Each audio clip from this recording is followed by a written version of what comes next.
I'd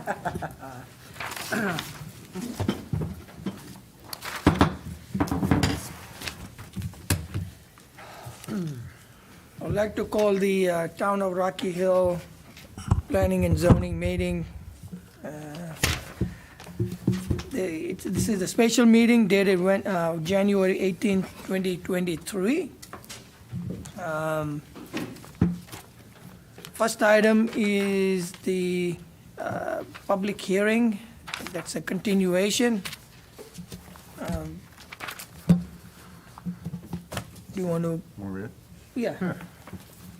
Site plan application, Vessel RE Holdings LLC, proposing 31-bedroom apartments with 9 apartments being designated as affordable in accordance with Connecticut General Statute, Section 8-30G, along with associated site improvements for property located at 2369 Main Street, Rocky Hill, Connecticut, in a town center zoning district, ID 10-080, continued from December 21st, 2021, per applicant's extension request.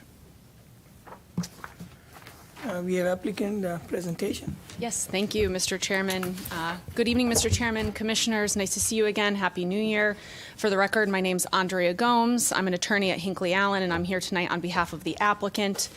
With me tonight are Josh Levy, Executive Vice President of Vessel, Matt Bruton, Professional Engineer with BL Companies, Mike Dion, Professional Engineer and Professional Traffic Operations Engineer, also with BL, and my colleague, Attorney Christian Mines, also from Hinckley Allen.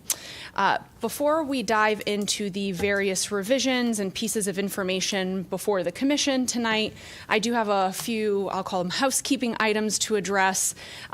Just so the Commission understands, it's obviously been a little while since we've been here. I believe we were last before the Commission in October. And we wanted to explain to the Commission that we did so, and we continued the public hearing until tonight because we were working through a variety of comments that arose from the Open Space and Conservation Commission, as well as the peer reviewer, SLR, and we were making these revisions to the plans, mostly having to do with drainage, although Matt Bruton will get into that. And we didn't want to essentially waste the Commission's time by coming back, presenting revisions, then coming back, presenting revisions. So we continued the meeting to tonight. Commission should have before it now our final set of plans and our final package of supplemental materials, tapped package, which we submitted on January 11th. The plans and the stormwater report that the Commission has as well are the same plans and stormwater report that the Open Space and Conservation Commission had before it when it closed the public hearing on our wetlands application last week. Which brings me to my next housekeeping point. The Open Space and Conservation Commission, I'll just refer to them as the OSCC, tabled its, they closed the public hearing last week, but they did table its deliberations and the vote on our wetlands application to their regular meeting in February, which is on February 8th. State law requires that the Planning and Zoning Commission consider the wetlands report in issuing its decision. So while the Planning and Zoning Commission must close the public hearing tonight, it cannot vote until it gets that report from wetlands. So what we're asking, Mr. Chairman, is that the Commission close the public hearing and then table its deliberations and the vote on our site plan application to its February meeting. Yeah, so question for staff, do we have to close it? We can, I know procedurally what this commission has done in the past is use, put that in the record, just so it's in the record, though we cannot act based upon what they say, because that's a separate jurisdiction. Right. But we've always been of the understanding, and this goes way back, that we as planning and zoning commissioners must receive that report. I read it into the record saying it's received and that what their decision was, and if there's conditions on permits, what have you, and then that's part of the record and state that it's not part of their deliberation, but we have it for. So just to clarify, by statute, given the extensions that we have granted to the Commission to get to tonight and the date of receipt, the Commission has to close the public hearing by January 27th. So the 35 days, and I see, I don't want to interrupt the Commission, but. Because we do have the ability to go to a special meeting next Wednesday. That's why we have the fourth Wednesday set aside So you do have that ability. The should you need the it. Wetlands Commission will not have rendered its That's decision, true, though. that's true, So, yeah. so it's our position, and we did discuss this with Mr. Sopelak, and I believe he discussed it with you, Kim, although correct me, I'm not speaking for you, of course, that it's our position because it's the wetlands report, it's not subject to cross-examination, it's not something being put into the record by the applicant or anything like that, the commission can accept that into the record after the public hearing closes, because it's really not a matter of debate.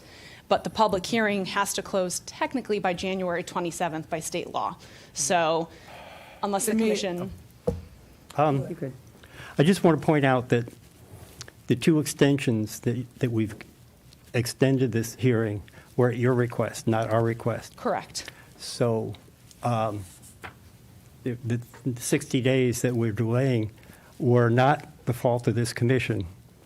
So I don't know, I mean, you can actually extend it one more time if you want to. If you don't want to, then I'm going to be pretty angry because 60 days of wait have been spent waiting for you to be ready. So Commissioner, if I may, I'm not pointing fingers at anyone.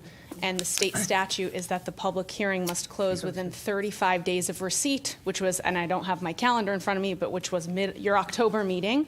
And then the applicant can grant a maximum of 65 days total. I can give you the additional days to January 27th, but that does not take us to your February regular meeting. And I will say, before we continued the public hearing from we were supposed to be back in December. We knew that- November and then December. I'm sorry? November and then December. Correct, but we were waiting for the SLR peer review report that would have completely, as the commission will hear tonight, we made substantial revisions specifically to drainage as a result of that report. So we were supposed to be back in December.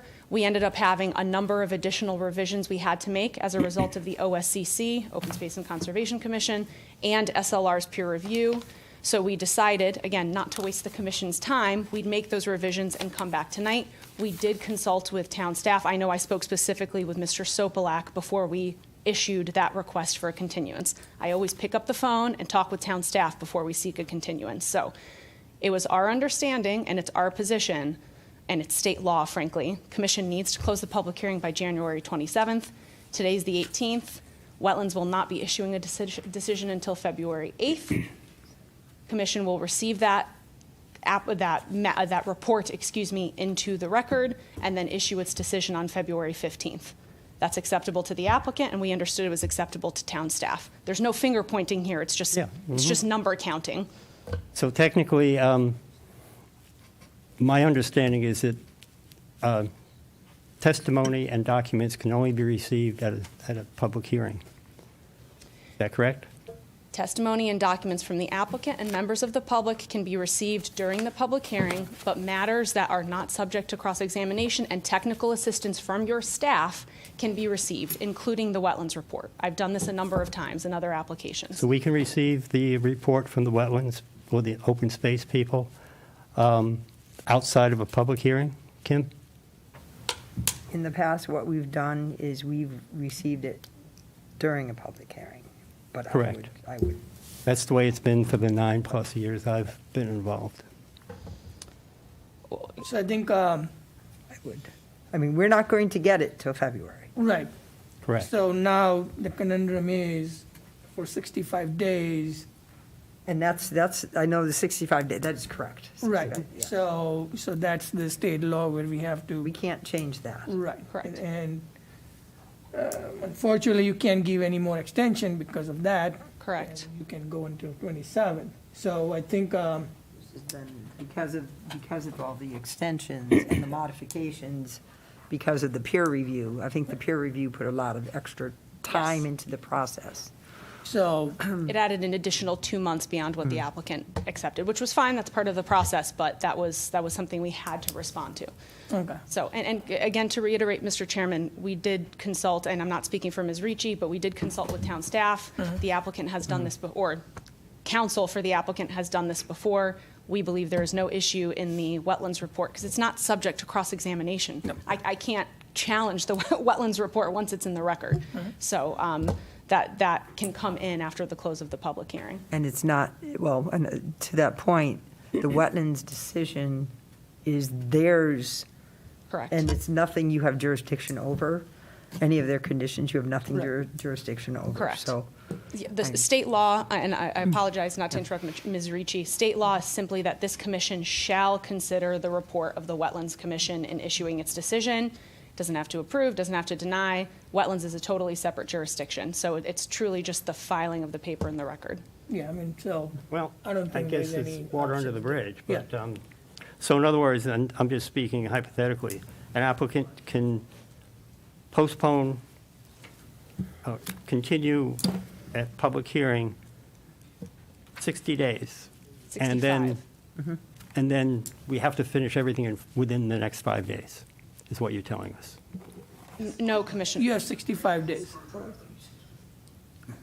We have, the commission has 35 days to conclude a public hearing once the public hearing opens. The applicant may grant the commission up to 65 days to extend that.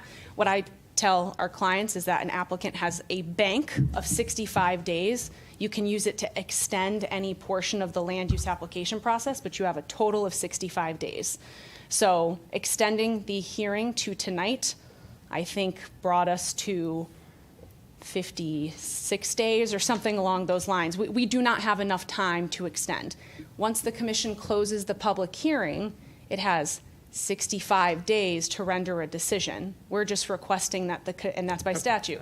I mean, We're requesting that the commission wait until it receives the wetlands report as it's required by Right, law. I mean, we have to, wait. it's understood that wetlands report can come, or the decision can come as part of, Correct. so it's not like we cannot consider wetlands. like, Yes. Meaning, nothing can come into. Yeah, we can't submit anything Right. in, it's just staff will be simply saying, here's the wetlands report. And just to clarify, Commissioner, we're not asking you to act within the next 5 days, that's not what we were saying. We're asking you to table the application, or asking the commission to table the application to the February meeting, after which wetlands will have voted. Okay, let's move on.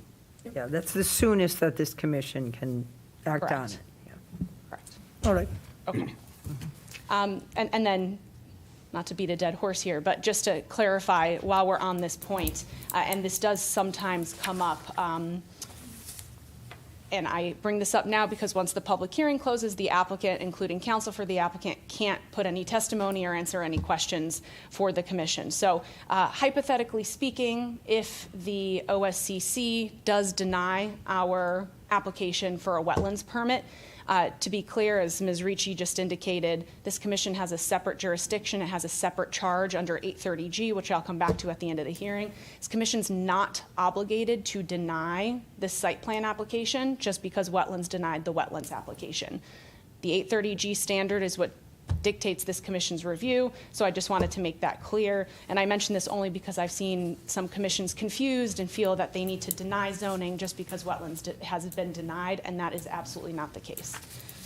So, with that said, our goal for tonight is to summarize for the commission the supplemental materials and the plan changes that it has before it, and answer any outstanding commission and, of course, public questions before the hearing closes. I'm going to ask Raymond to pull the screen down. I will note that the PowerPoint presentation is just screenshots of what we submitted to the commission last week. Ms. Ricci has hard copies of the PowerPoint. we can have expert communication. Thank you. Oh, no, not a problem. Ms. Excuse me. Go ahead. I did pass out the copy of the PowerPoints to the commission. Excellent. Okay. So with that, I will dive right in. What I'm going to do is I'm going to address, the commission will see at tab 1 of the January 11th supplemental materials. It's really a numbered memo that addresses a variety of questions and outstanding asks from the commission at the October meeting. I'm going to review a number of those during my introductory comments. Then I'm going to hand it over to Matt Bruton to discuss the plan changes. Mike Dion will then touch on traffic, and then I will wrap up. So with that, I'll dive right in. Parking. A number of the commissioners had questioned at the last meeting whether the 33 parking spots proposed for the 31 bedroom units would be sufficient. We explained at the last public hearing that the parking is appropriate, but we also put our response in writing just so the commission has it available. and easily accessible. That's again at tab 1. Our response, I'll just summarize here, is threefold. Number 1, parking is sufficient in Vessel's experience as a multifamily developer, particularly given the site's location, conveniently located near a number of near public transit. And I'll note, as I said last time, no one has a greater interest in ensuring that its site is properly parked than Vessel. Vessel's the one who's going to have to be fielding calls if there's an issue, so they have the best interest in ensuring that the community is parked. The second reason is the parking proposed doesn't present a public health and safety issue that outweighs the need for affordable housing. Again, that's that 830G standard that I will come back to, but it's, and for that reason, it's not a valid basis for denial. And again, in 2021, Connecticut General Statutes 8-2 was amended to provide that a Planning and Zoning Commission cannot require more than 1 parking space per 1-bedroom unit. Here we have 3 more than the state minimum or the state floor. So in other words, even if this weren't an 830G application, the commission here wouldn't be able to deny just because of parking. So that's in writing at tab 1. That being said, to provide the commission with some additional comfort, we have proposed a condition of approval that's at tab 2 of the package, and that condition will require Vessel to provide that in each lease for each unit that each unit receives only 1 parking spot on site, and will also prohibit residents from parking illegally on the street or on abutting properties. While I'm on tab 2, we also threw in there a condition of approval, or proposed condition of approval regarding snow removal. The commission will recall that we have a snow storage area in the northwest corner of the site, just directly behind the building, behind the parking lot. We included a condition requiring Vessel to cart any snow that cannot fit within that storage area off-site to a different location, which will, of course, preserve the existing parking that is on site. The commission will also note that we included a sentence in that condition regarding Vessel's use of only organic or biodegradable materials for snow and ice removal. We did that at the request of the Open Space and Conservation Commission, so we've proposed the same condition here. Window glare, and I know that the commission's flipping back and forth a little bit, but we address window glare in writing at tab 1. The commission had questioned at the last public hearing whether glare from the building could cause a potential traffic safety hazard for people driving along Main Street. We looked into that, and the short answer is no. It will not cause an issue or a public safety issue. The windows that Vessel will be using are 3-paned argon-filled windows. They're very high quality, which will reduce the glare. The landscaping on site will also help with glare. But that being said, the commission should keep in mind that all glass buildings, much, much taller than what Vessel has proposed here, exist on many, many city blocks in many major cities throughout the world, and cars circulate without glare issues around those buildings, so there's absolutely no reason to think that glare would be an issue here. Mr. Chairman, I believe it was you who had requested that we put our narrative regarding the community caretaker into writing, into the record. I won't rehash that here, but just note that we did that. That's at tab 1 for you. It just details the community caretaker program. Staff comments. So we did receive an email. The commission will remember that there was an outstanding memo that the commission had received from the fire chief. We received that memo from the fire chief confirming that there will be no issues responding to or providing fire suppression for the proposed community. That was a great letter to receive and important for the commission's consideration. A copy of, or email rather, a copy of that is at tab 3. I will also note, since we're on staff comments, today at 2:45 p.m., we did receive supplemental comments from the engineering department. I won't steal Matt Bruton's thunder here, but the punchline here is that staff agreed that we had addressed most of the outstanding engineering comments. in the record. The few, I'll call them outstanding comments, but they're not really, the few comments that we need to address are really non-issues here, so Matt Bruton will touch on that, but once he does that, the applicant can safely say that we have addressed all outstanding staff comments to date and have done so positively, incorporating all of the requested revisions into the plan. The commission having, of course, staff sign off on the proposal is an important consideration here. Code compliance. At the October meeting, we fielded a number of questions that really all stemmed from the building's compliance with the various applicable codes, the 2022 building code, 2022 fire prevention code, and 2022 fire safety code. For example, Commissioner Maeda Brescia, and I hope I'm pronouncing that correctly, I believe you had asked if a stretcher would be able to fit in the elevator. We confirmed that it will, and in fact, it's required by code.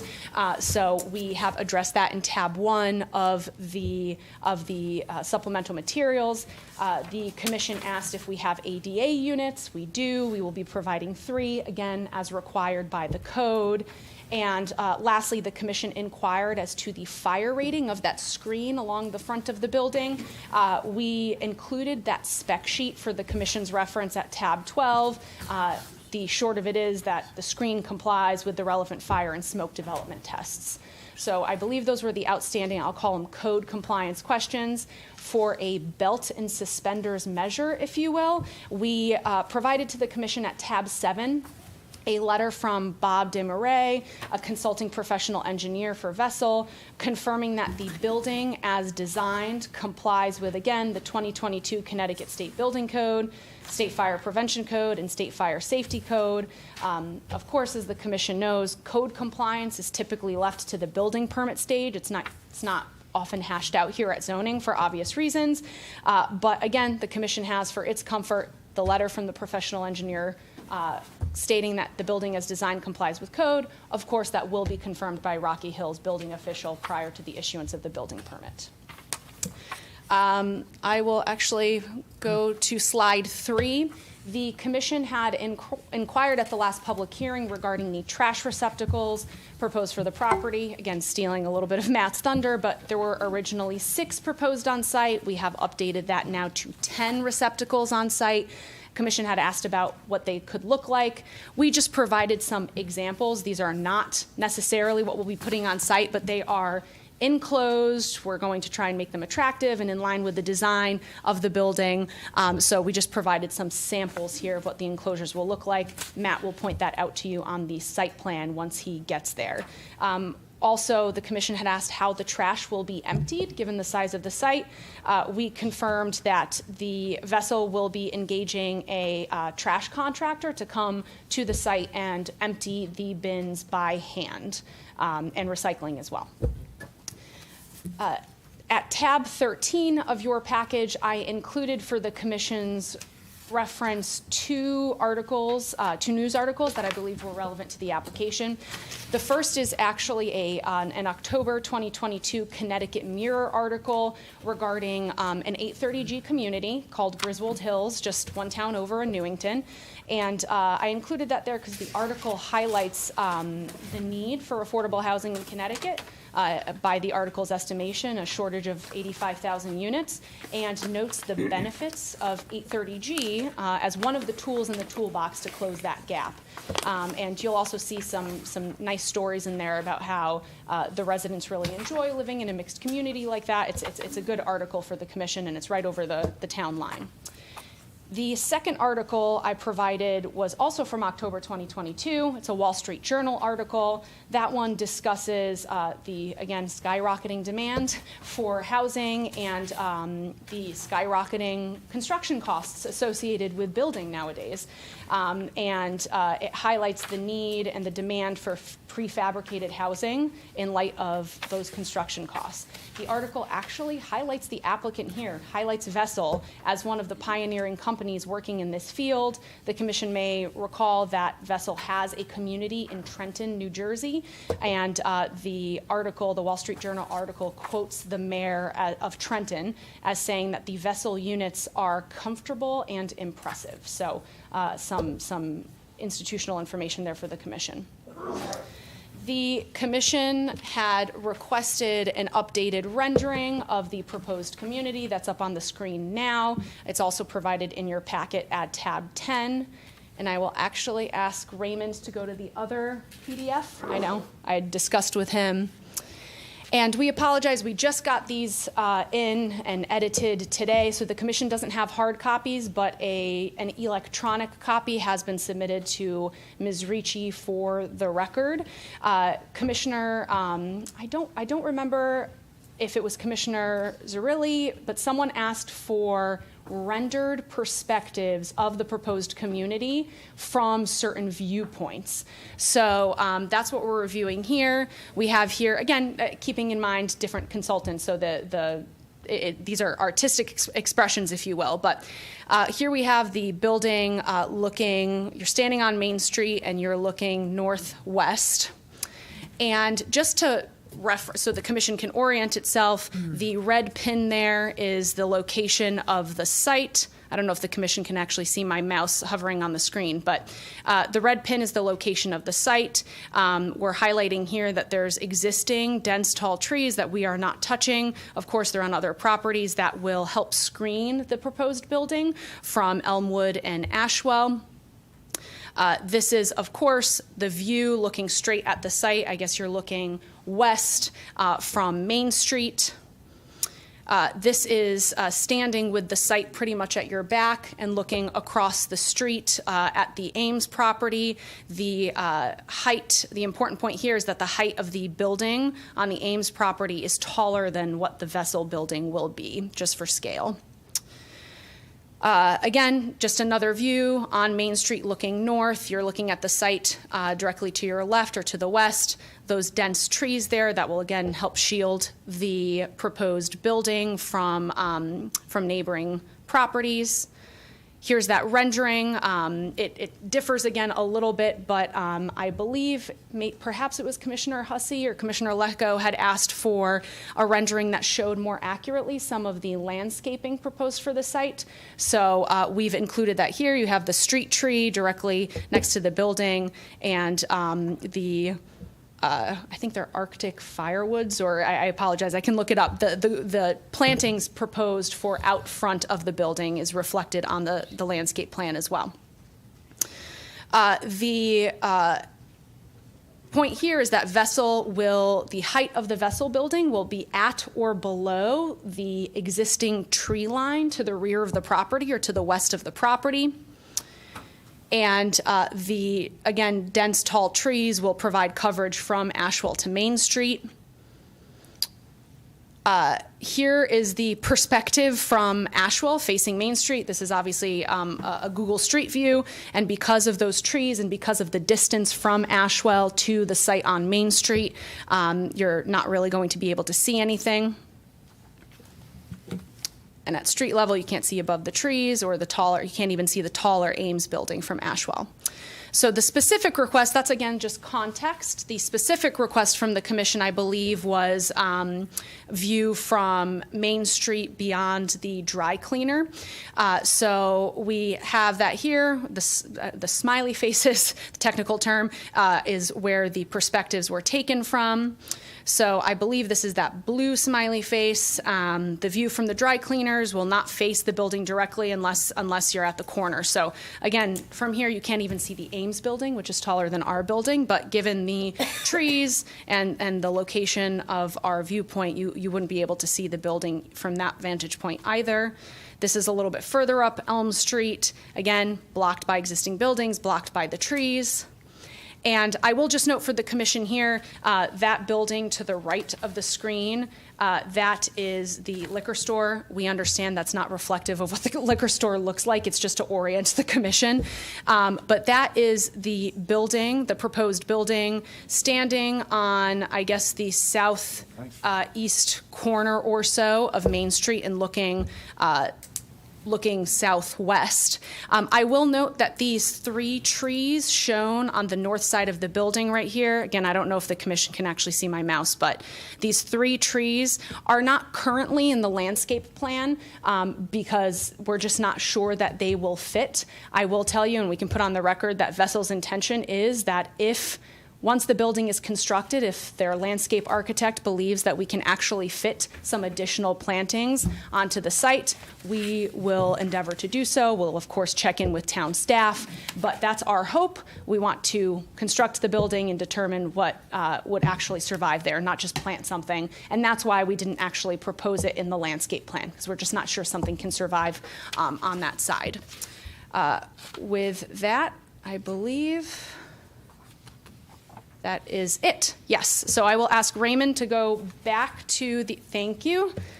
Excellent. So with that, I know I ran through a lot. We will, of course, be here to answer questions after the presentation, but I will hand it off to Matt Bruton to discuss the plan changes. As I mentioned, Mike Dion will follow, and then I will wrap up. Thank you. Good evening. For the record, my name is Matthew Bruton. I'm a professional engineer in the state of Connecticut from BL Companies with our office at 100 Constitution Plaza in Hartford, Connecticut.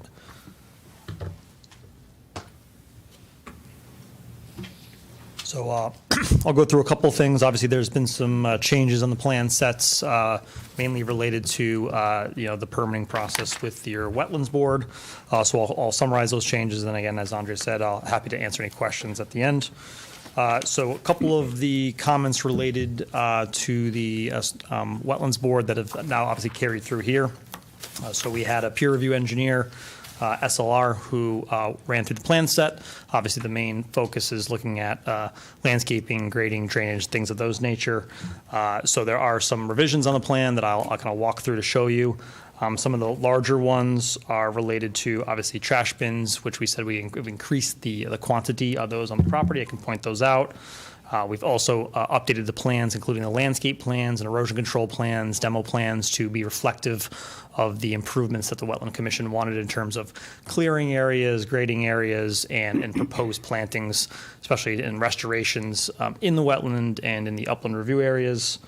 SLR had several comments related to the analysis of the stormwater management system proposed on the property, how it ponds, how it's maintained, and how it's reflected and affecting adjacent abutters. So I can show you some of those graphics as we get into here. And then one of their main recommendations was to, once we run through some of those analysis, was to add a trash rack as well to the inlet to the system, which is adjacent to the stormwater management report. So on this first plan here, as Andrea mentioned, we did add some notes onto the plan set related to the operation and maintenance of the property. So these things include, obviously, maintenance items related to the parking lot, to landscaping, snow storage, trash collection, even outdoor storage. In terms of grading and drainage, obviously I mentioned SLR had their analysis done in relation to how this would function. Just to remind the commission, since it's been a while, the goal of the stormwater management report and the proposed system on the site here is needed because we are increasing impervious area. Obviously, the existing conditions on the site, as you've seen, is grass and wooded. So we want to make sure of a couple of things, that we're maintaining existing drainage patterns. As a reminder, everything from this property goes down to Main Street, and it enters in the DOT drainage system. We also want to mitigate peak flows. So with the increase in impervious area, we want to make sure that we're not adding more water to the system because of the new impervious area. So we've done that by incorporating this proposed underground detention system. And then we want to match drainage patterns to make sure that we're still putting water to the wetlands, and then to the DOT connection to make sure that we're not redirecting water to the detriment to the DOT road or any of the important abutters adjacent to us. So what's shown here on the plan still hits those three goals and was reviewed and approved by SLR, and their changes were incorporated. Just to give you a sense of one of the exhibits that was extensively talked about at your Wetlands Commission was ponding. So they wanted to make sure that the ponding that would occur as the water from the adjacent parcels came into our system and then exited through our site into the DOT didn't have any detrimental impacts to any of the abutting properties. So obviously the concern of most was to the west, the neighborhood above us, which is uphill, that feeds a lot of the water that comes into the wetland on the property, and then again the commercial abutter to the south, which is a restaurant. So the blue area you see there was the potential ponding in the 100-year event, which for the commission roughly is a 7-inch storm in a 24-hour period, so a pretty intense storm. After the SLR review and the revisions that we made to the proposed underground system, we still hit those three tenets that I talked about. But as you can see, the striped area in red is the existing conditions. This is where where water ponds in that 100-year event right now, with nothing being built on the property. With the improvements that Vessel's proposing here, with the stormwater management system, the blue area is what's going to occur on the property. So to the west, obviously the ponding is contained within that southwest corner, which is the wetland area, which is great. And then to the south, which is the abutting commercial parking lot, we're actually greatly improving the potential for ponding on their property, and that's cut back greatly, which is great for them in terms of maintenance of their property and safety.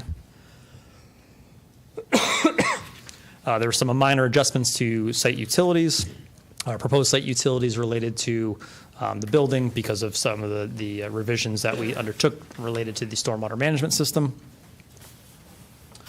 And again, erosion control as well. There was a lot of discussion with the Wetlands Board about the wetland area, the tree clearing limits, the restoration that was proposed.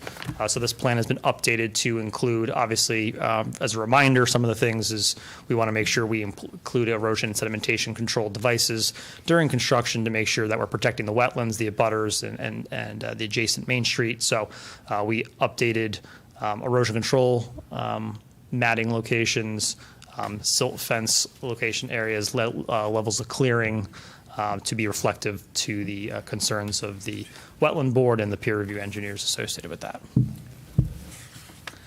And then lastly, the landscape plan.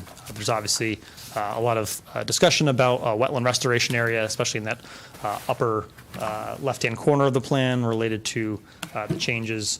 So the civil plans were updated in consultation with the Wetland Board and our wetland scientists to their liking. In regards to the engineering comments that we received earlier today, so there's a couple of comments that were outstanding that I'd like to just skim through. So one of the comments was the source of the wetland flags and the date performed to be shown on the plans.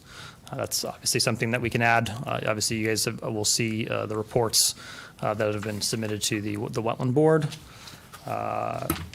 There was another comment about relocating any proposed trees or planting locations that may block driver's sight distance when stopped at the driveway based on the revised stop bar location. Mr. Dean, our traffic engineer, will show you that we have a sightline distance, and that has been accomplished on this plan set. There was a question, have any additional methods to reduce impervious coverage been considered? EI pervious pavers, walks, and parking spaces. If the commission remembers, I believe in our October meeting, this applicant actually prefers pervious pavers. That's what their go-to is when they're looking to develop property. That's what we started with here. But based on the geotechnical results that we got from the geotechnical engineer, there is a high groundwater condition on this property, which isn't conducive to using that type of material. So we did have to switch to an impervious pavement on the property. There is a comment about proposed concrete sidewalk shall be replaced with an 8-inch thick concrete in the area crossing the proposed driveway to the parking area. we're happy to update our detail to include an extra thickness there as part of where cars and trucks would cross over into the private parking lot. There were two comments related to Connecticut DOT. One said CTDOT must review and approve the proposed curb cut for the entrance to the site. The second said CTDOT must review and approve the proposed drainage since it outlets to their storm drainage system. Completely agree with those comments. Unfortunately, we cannot pursue and get an approval from DOT until we have local approval. So we will be pursuing that if we're successful here to get off their sign off and approval. If they don't, that's obviously really an end to the project if they don't allow that. But that would be the next step in this process if we're successful here. And the last comment says, from the plans, it appears to show a channel entering the wetlands from the property to the south of the site. It is delineated on multiple sheets. Please clarify.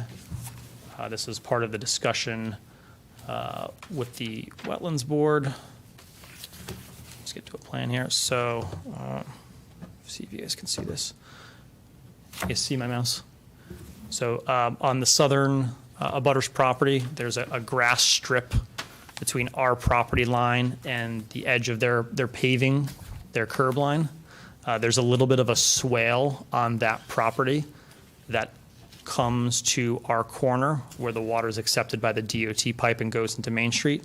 As part of our plans and part of our stormwater management analysis and everything that we've seen in terms of the area, we do agree that there is stormwater coming from the southern abutter to this property. In this proposed conditions, we are maintaining that. So we are, as you can see here, I'll circle it with the mouse. There's a proposed catch basin going over the open pipe that's in the corner. We put this as a catch basin to allow stormwater from the adjacent property to continue to flow onto this property to not impede their water. We're not trying to dam it up to keep it onto their property. And then I'll just remind the commission that per our analysis, we're actually improving their situation greatly by reducing the amount of ponding that's possible on their property in that 100-year event.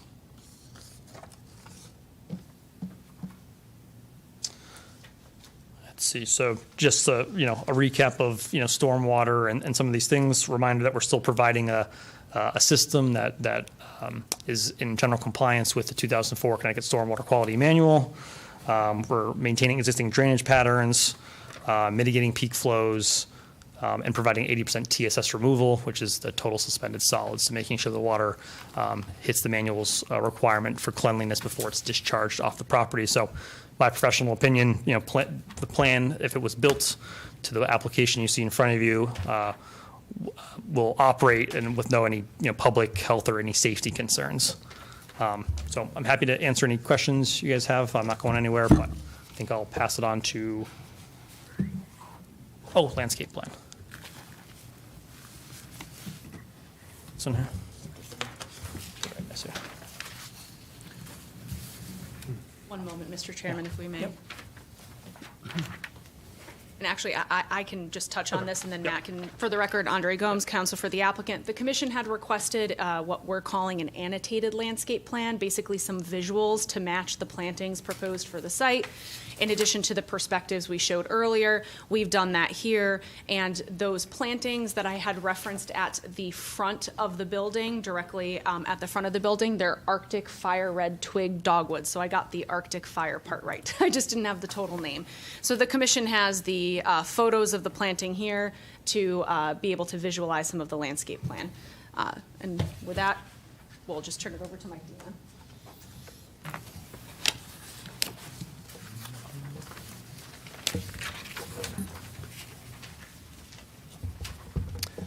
Good evening. For the record, Mike Dion with BL Companies. I am a professional engineer and a professional traffic operations engineer. For the last 25 years, my office, I'm headquartered out of 355 Research Parkway in Meriden, Connecticut. What you have up on the screen there is actually the sight line drawing for the driveway to the site. Requirements based on guidance by the American Association of Highway and Transportation Officials, AASHTO, requires a sight distance of 400 feet for this particular speed on this roadway. What we show here is the sight distances are out past 400 feet. They actually will extend even farther than that than what we have shown, but we wanted to show you that we do meet the sight line criteria, so that this shows that vehicles exiting the site will have sightline distance to see any cars coming at them, that they can safely egress the site and not cause any safety impact to cars coming at them. There's another criteria called stopping sight distance, which is for cars on Route 99. That criteria is less than the intersection site distance, so we meet that criteria as well just by meeting the intersection site design. Going back to the last meeting, there was questions about having a traffic impact study done for this site. Connecticut general statutes require the Office of State Traffic Administration, which is a group up at Connecticut DOT, to review any site if it's considered a major traffic impact generator. And what their criteria is, any building that's over 100,000 square feet or any site that has 200 parking spaces or more. We're well under those thresholds. According to their criteria, any site that is less than 100 residential units is also exempt from them looking at it. So that's one of the reasons why we didn't pursue a full traffic impact study and just looked at the trips generated compared to what was going on out there.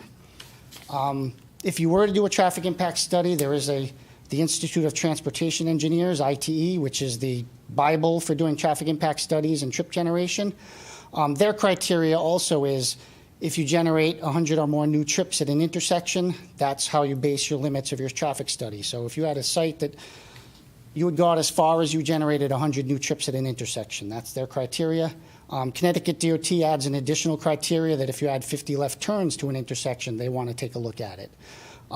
As we only generate about 11 trips in the AM and 12 in the PM, we're less than 10% of what an impact study is required by ITE. So we feel that further study is not necessary for this site. So again, it's in my professional opinion, due to the trips generated, the low number of trips, and the capacity on the existing roadway, this site will not adversely or impede or impact the commuting traffic and traffic operations on the local street network. So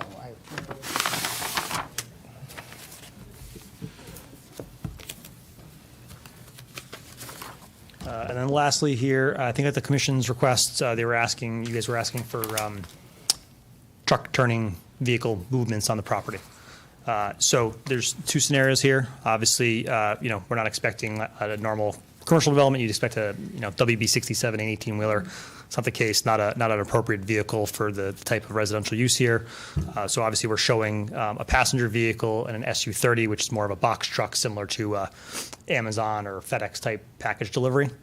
So as you can see, the width of the driveway, and again, this will be verified by CTDOT as part of their encroachment permit application. Both trucks and cars can safely enter and exit the property, turning around within the parking lots. And as Mike said, obviously the site distances in either direction are adequate, more than adequate. So that's why we're asking for a full access driveway with left and turn movements. Showing here worst case scenario, we don't think will be actually applicable to the site, but wanted to show you at your request. Worst case scenario, obviously if all the parking spaces are full, we have more than we need here by an extra 3, a truck wouldn't be able to have to back out onto Main Street. But again, don't think that's likely in this situation here. And we do have adequate sight lines and adequate width to have vehicles safely enter and exit the property. So no safety concern from our end on that. So with that, I'll turn it back over to Andrea. Thank you, Matt. Again, for the record, Andrea Gomes, counsel for the applicant.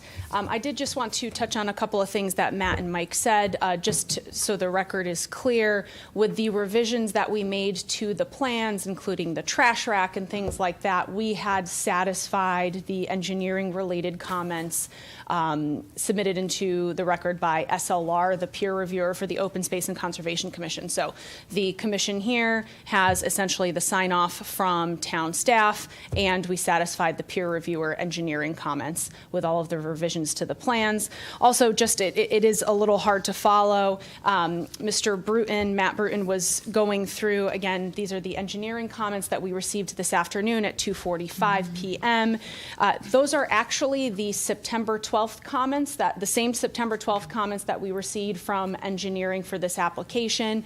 We responded to those in our October 14th submission, I believe it was, and the couple of outstanding comments that Matt was just running through are the few items that engineering had either not listed as completed or had said needed additional information. Again, as Matt told you, the 8-inch driveway or 8-inch sidewalk issue, the commission can impose that as a condition of approval. Everything else we've addressed elsewhere in our application materials. And I'll also note, just for the commission's reference, at tab 7 of our original application package, the commission will find our traffic overview letter. So the commission does have information from the traffic engineer on traffic for the site. It was just the question that Mr. Dion was answering was, I believe it was your question, Mr. Chairman. You had requested for it in writing, why we didn't do a full traffic impact study here. And as Mr. Dion said, it was just not necessary. So with that, Mr. Chairman, would like to kick off my closing comments. Of course, before we will be here to answer questions, but I'll kick off my closing comments with just a brief refresher on Connecticut General Statutes 830G, since again, it has been a couple of months since we were before the commission. I won't go through the whole thing, but I'll condense the refresher into 2 basic points for the commission to keep in mind. First, the reason we're here, 830G provides that if a residential development will preserve 30% of the proposed units for 40 years as affordable, like we have proposed here, then a zoning commission can only deny the application if it receives evidence at the hearing that the proposal will cause a substantial public health or safety concern that clearly outweighs the need for additional lower cost units in the town and region, and that health or safety concern cannot be addressed by a reasonable change to the plan. These public health and safety concerns, Connecticut law is pretty clear, they can't be speculative. They have to be supported by evidence, often expert evidence in the record to show that there will in fact be a public health or safety concern. So that's the first refresher point, if I may. The second is, again, a friendly reminder that non-compliance with the underlying zoning regulations per se is not a valid basis for denial. Again, you're looking at public health and safety that outweighs the need for affordable housing that can't be addressed by reasonable revisions to the plan.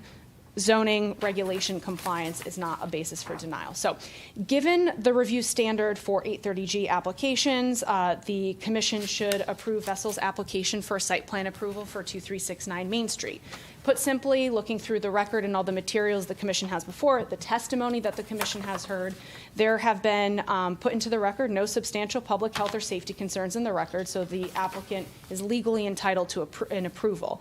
So as I mentioned, you have town staff sign off on the application with, of course, Mr. Bruton's supplemental responses to the comments we received today, including the fire chief's email in our January 11th package confirming there will be no problem responding to a fire at the site if needed. You also have a letter in the record in the applicant's confirmation that the building designed is fully code compliant, state building code, fire safety code, and fire prevention code. Of course, this will be confirmed by the Rocky Hill zoning official, but we have a code compliant building, which is important here. And the various miscellaneous questions requested by, asked by the commission at the last public hearing have been addressed by the applicant in writing in the submission as well as verbally tonight. While the commission's review is, of course, constrained by 830G, it should be noted that the proposal is positive in a number of other ways as well. So first, Rocky Hill recognizes the need for affordable housing in its plan of conservation and development, which it passed in 2015. The POCD recognizes, at page 58, if the commission is interested, that while Rocky Hill does have a diverse housing stock in terms of the number of multifamily units, most of those were built in the 70s and don't meet today's housing needs.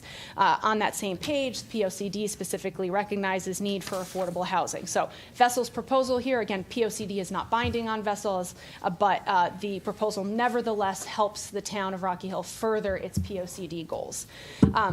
Speaking more generally, I'll note that the proposal is a planning win, so to speak. It is true infill development, meaning you are taking a vacant parcel surrounded by development on either sides and infrastructure along a main thoroughfare, and you are developing in accordance with a town need.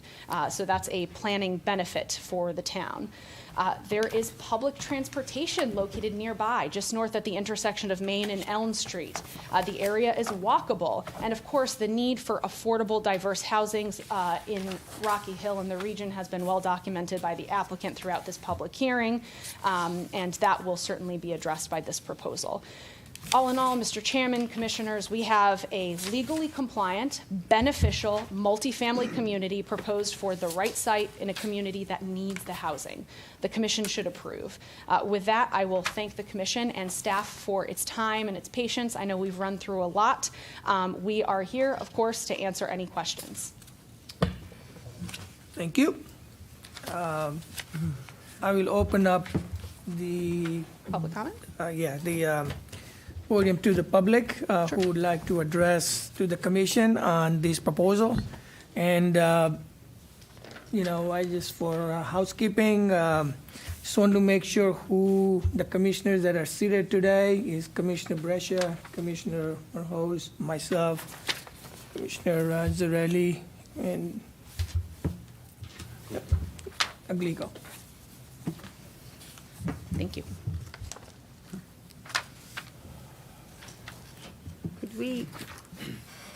Could we have the screen raised? Is that possible? Thank you. So do we have a sign-in, or we just have? We don't have, I right? don't know that we. Okay, that's fine.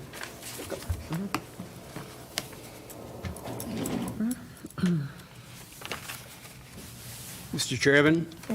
So I just want to make sure we have time limitation of 2 minutes. And again, I don't see a lot of, speakers, so you will have chance to speak again, but please respect the time. Okay. Charlie Wisnowski, 670 Old Main Street, Rocky Hill. I went to the town offices today of Planning and Zoning, and I looked at a new report that had been submitted, and I believe it's your new tab 7, page 6, and I didn't copy it, but I have a question about it. I believe it's in the first full paragraph going down, and it talks about if all the parking spaces on site were occupied by vehicles, what would a truck do? And I believe that it says, quote, reversing onto Main Street, end quote. And I'm not a traffic engineer, I'm not a lawyer, but I think what they're saying is that that truck's going to back out. And I can't address them, and hopefully you will address it or they'll address that issue.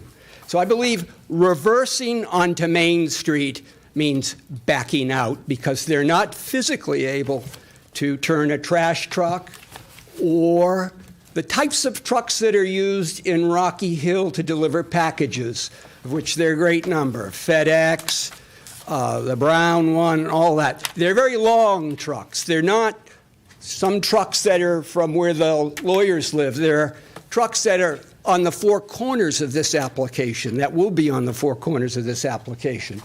So I kind of said, well, I'll practice being a lawyer, and I looked up Connecticut laws about starting or backing a vehicle. Connecticut Code Section 14-243, starting or backing a vehicle.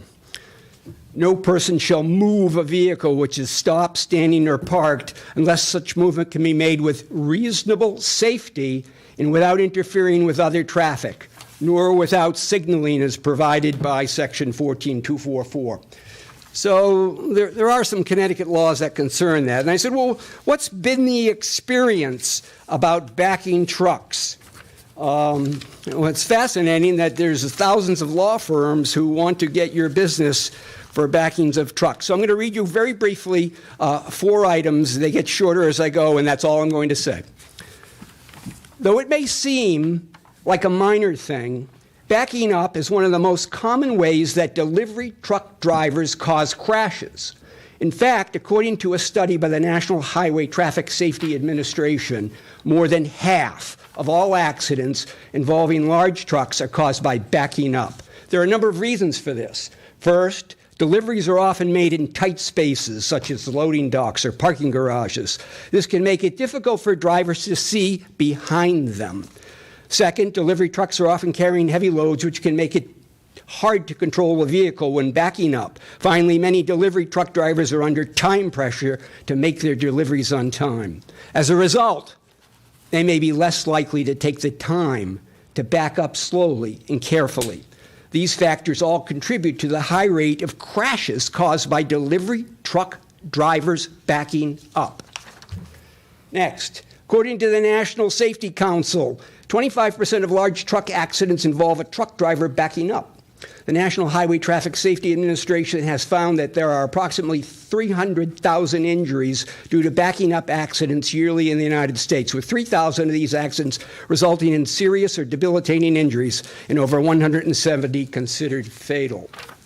According to the Federal Motor Carrier Safety Administration, 1/3 of accidents between heavy trucks and passenger vehicles occur in a truck's blind spot.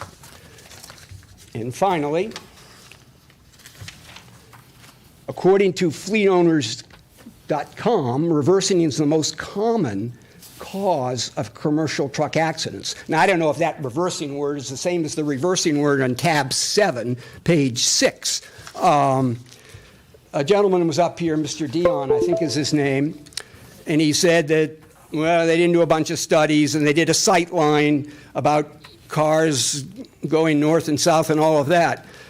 But if a truck must back out from this site, and it's a brown truck or a FedEx, not the little ones the lawyers get, but the big ones we get here on Old Main Street, it's very difficult for that driver in the front left, who's now putting his rear end to go north so the truck can go south, to see what's going on. And I couldn't tell from the landscaping plan whether there's a tree at that 5-foot setback from the property line before the building exists. So it's almost impossible for that driver in the left side of the truck facing into the site to actually see what he's doing when he backs onto the Silas Deane Highway, where there are 2 lanes going south and 3 beginning to go north. So I don't think the sight line data provided to you is accurate or sufficient or given to you for a truck backing out. It is a real problem, and there's enough data and federal and different commercial accumulation of accident data that backing up a truck, a delivery truck, is a potential problem. And that would apply to the trash truck that's coming in and moving truck and all the other trucks, because, you know, we all got a lot of trucks. Thank you. Thank you. Anyone else who would like to address to the commission?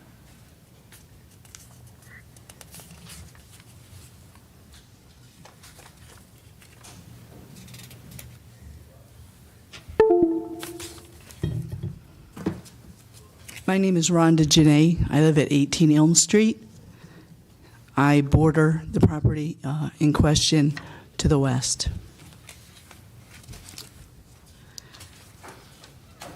First, I want to talk about the auto turn drawings shown that any truck pulling in must then back out onto the 5-lane State Highway 99. In the most recent analysis, they state that a 30-foot truck would have excellent sight lines in both directions backing out onto the highway. The reality of the situation is that the truck would be blindly backing out from the north, backing across the sidewalk in 15 feet into the state highway before they have that sight vision obtained.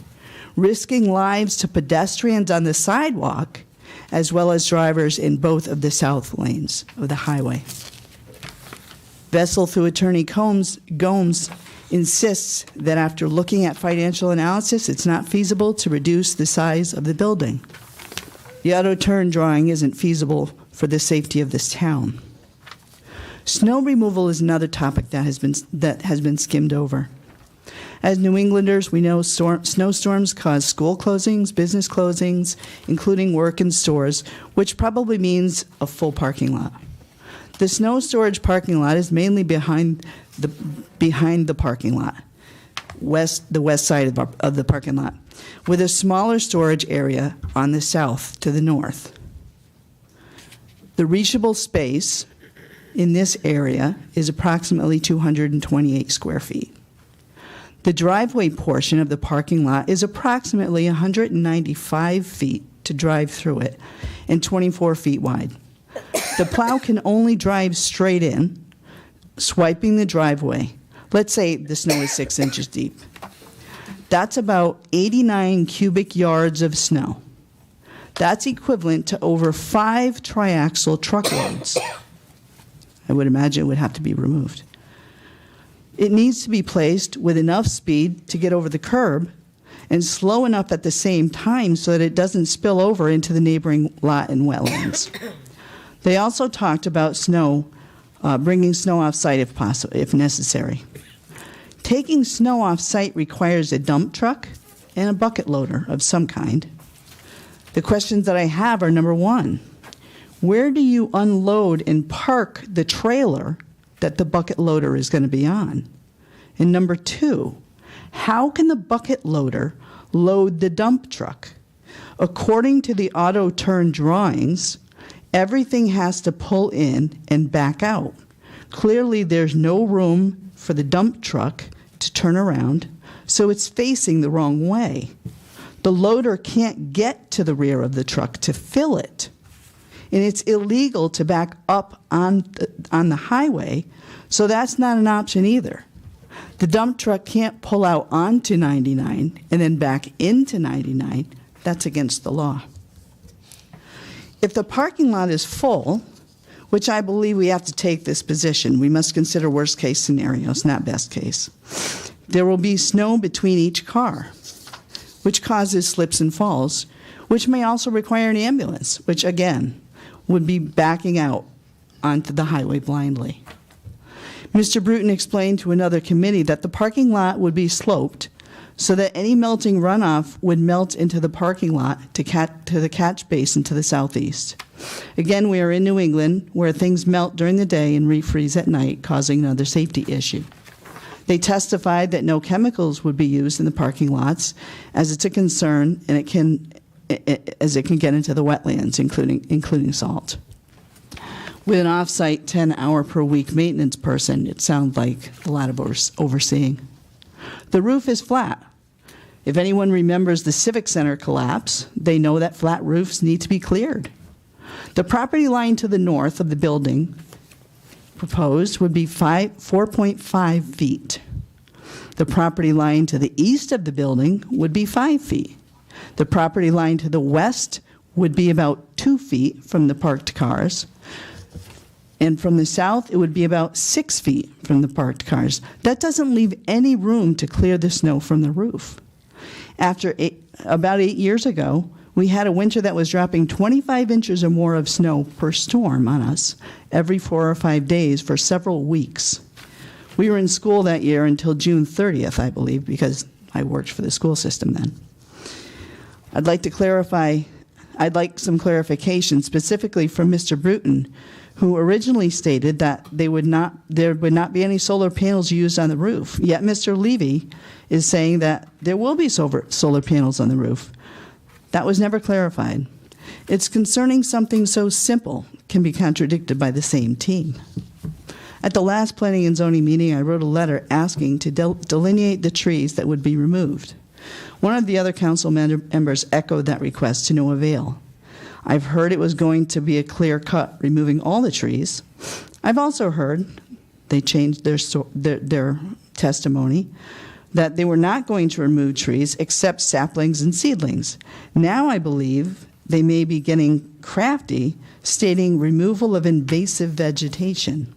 I know Mr. Logan, their soil scientist, has referred to these trees on a lot as invasive. It's extremely unclear to me how they could keep any trees, given the size of this lot and the lack of new diagrams showing this new plan. I would like to read a portion of a letter that was written by a Rocky Hill resident so eloquently to explain about these trees. These dominant characteristics of Norway maples is a problem when they are introduced to large tracts of forests, but that is not the case here. It turns out that Norway maples offer important benefits to both ecosystems and the human-constructed environment. She repeatedly found them to be near or at the top of the list of trees that remove a wide spectrum of pollutants from the air. One study showed that a single Norway maple removes and transfers 5 tons of carbon dioxide from the air over 25 to 30 years. These Norway maples are contributing to the health of our community via improved air quality, and if removed, these environmental benefits will be lost indefinitely. The leaves of the Norway maple were characterized in the study as nature's solar panels. The study also noted the Norway maples, through the partner fungi attached to its roots in the soils, helps to keep the soils healthy. At the same time, they are removing carbon from the atmosphere. Vessel Holdings is telling you that this is a net zero development, but if these trees are removed, the net effect would be a great net increase of carbon emissions into atmosphere from this property for at least 60 years. It would also result in an increase in the amount and type of pollutants entering the environment on and off site. This is an additional and an immediate physical environmental impacts that will occur from filling in the stream in the wetlands area. Mr. Levy boasted about 10 trucks delivering and erecting the building in 10 days. This creates a safer, healthier environment, a greener footprint, he said. Yet the annihilation of the loss of the trees cleansing our air, as we just heard, far outweighs the amount of trucks coming in short term. Mr. Logan goes on to state that they have a professional, Mr. Logan goes on to state that they may have a professional, trained landscapers and laborers to identify invasive plants, including seedlings and these species, and will direct control eradication activities. They stated all through their presentation that they don't see the value of this wetlands, intermittent stream, and watercourse stretching across 5 acres, not just a half acre. It's 5 acres in total. This is just another example of that. Hiring and training laborers and uneducated landscapers to handle this highly sensitive job within a protected area. Mr. Levy talks about Vessel University. I believe using this kind of humor in a legal proceeding is... 2 minutes, so I don't know how long you have. I mean, I know you can always come back. If you don't mind, I just want to finish this. Okay. I have a handicap and Okay, I no, can't thank you. come back. Yep. Thank you, though. I'm sorry. Yep. Mr. Levy talks about Vessel University. I believe that this kind of humor in a legal proceeding is grossly inappropriate, misleading, and condescending to the committee and the town members. I'm surprised they don't take this more seriously. If there's no electricity and no generator, an ambulance crew has an ambulance crew has a patient on a gurney, and they lose electricity, does the crew watch the patient die? They claim that they added 6 trash pails equaling 10 total. Yet they testified at the wetlands hearing last week that they were going to be a mix of trash and recycles. My question is, which committee are they telling the truth to? It goes along with a greener footprint, so I guess we need to choose. Do we recycle and sacrifice the trash pails? Or do we sacrifice recycling, which again impacts the green footprint Mr. Levy refers to throughout his presentations? Lastly, I believe that past history is relevant to these proceedings. I really had no intention of submitting these newspaper articles that I'm about to submit into the file. But I saw newspapers in the file today, and they were talked about in this hearing, which could be interpreted as nothing more than a sales pitch, and don't seem to be relevant to these proceedings from a legal standpoint. The relevance of these articles may come into play, however, every time they answer a discrepancy with, "It's an honest mistake."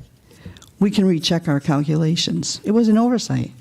We can agree to disagree. These articles are from the day, January 24th and 26th of 2022, and the Village Voice, March 16th, 2010. I believe these safety factors pose a real and severe impact on our community and our environment, which far outweighs the proposal of 9 apartments. I also have a letter from another neighbor. I don't know if you want me to read it or just submit it into the evidence. Yeah, we can submit it. Okay. Yep. Thank you for your time. I apologize it took so long. It's okay. Anyone else who would like to address to the commission? I just want to state, I'm receiving correspondence, and I will copy it for the commission and for the applicant. Okay. You want to just summarize what you have, like from who, so at least we know. I have She should actually read it. a letter. If you can, you think you should read it? Yeah. Okay, I'm not going to read the articles, there's several here, but I will copy those. I have a letter handed to me by Rhonda Genet of 18 Elm Street. I don't know if there's an address on here. It's from Luciano Pistrito. The last name is Pistritto, dated January 18th, 2023. I have 22 years of experience on large commercial projects, along with state and utilities work. I had the opportunity to view the plans that were submitted. A transformer for the size of that building, a pole-top transformer, in my opinion, would not be adequate to supply the power needed for that building.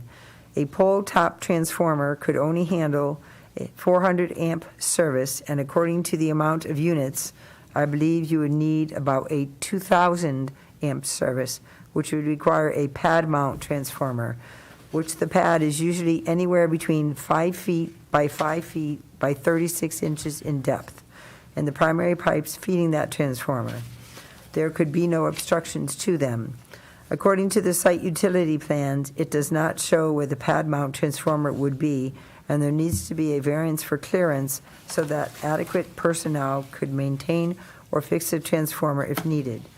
These are more common in Hartford, for example. They would need to be in a separate room. A masonry wall for explosion protection and ventilation would be required. Eversource would lock and need access to this room. I'm attaching a picture to give a rough idea of what they may look like. This is not intended to be an exact replica, but simply a rough idea for visualization purposes of what we may be talking about here. And there's a photograph attached. I assume both of these are the same. I have 2 copies. They are both the same. I'm going to give 1 copy to the applicant. Okay? But I will label this one for the record. Thank you. Thank you. Also received, 1, 2, there are 3 articles that I don't have copies of, and I'm not going to be reading them now, but I will copy them for the commission and the applicant. One is, it's dated Thursday, September 15, 2022. It's from, I believe the publication is The Day, D-A-Y. Bank Street developer once named one of New York's worst landlords. Another dated Thursday, September 15, 2022. It is also The Day, D-A-Y. Shame on New London's Planning and Zoning Commissioners. And then, trying to see, I think this is The Village Voice. This is dated March 16th, 2010. New York's 10 Worst Landlords, Part 1. Those are the 3 articles that I received. All right, thank you. Yes, Anyone else first? I think we have a speaker. Well, make sure there's. Chairman, if I may, I just want to submit the papers that I read to the planner, Yep. please. Anyone else who would like to address to the commission? Let me These two that I just make rec- sure we don't have anyone else. Is there anyone else who would like to address to the commission? 1, 2, 3, all right. Just so you know, excuse me, Rhonda, I received some documents with also handwritten notes on them from Charlie Wisnowski. I will copy them for the commission and the applicant as well. I just wanted to give you the address of the author of that letter, and he lives at 26 Elm Street. Luciano Pistrito?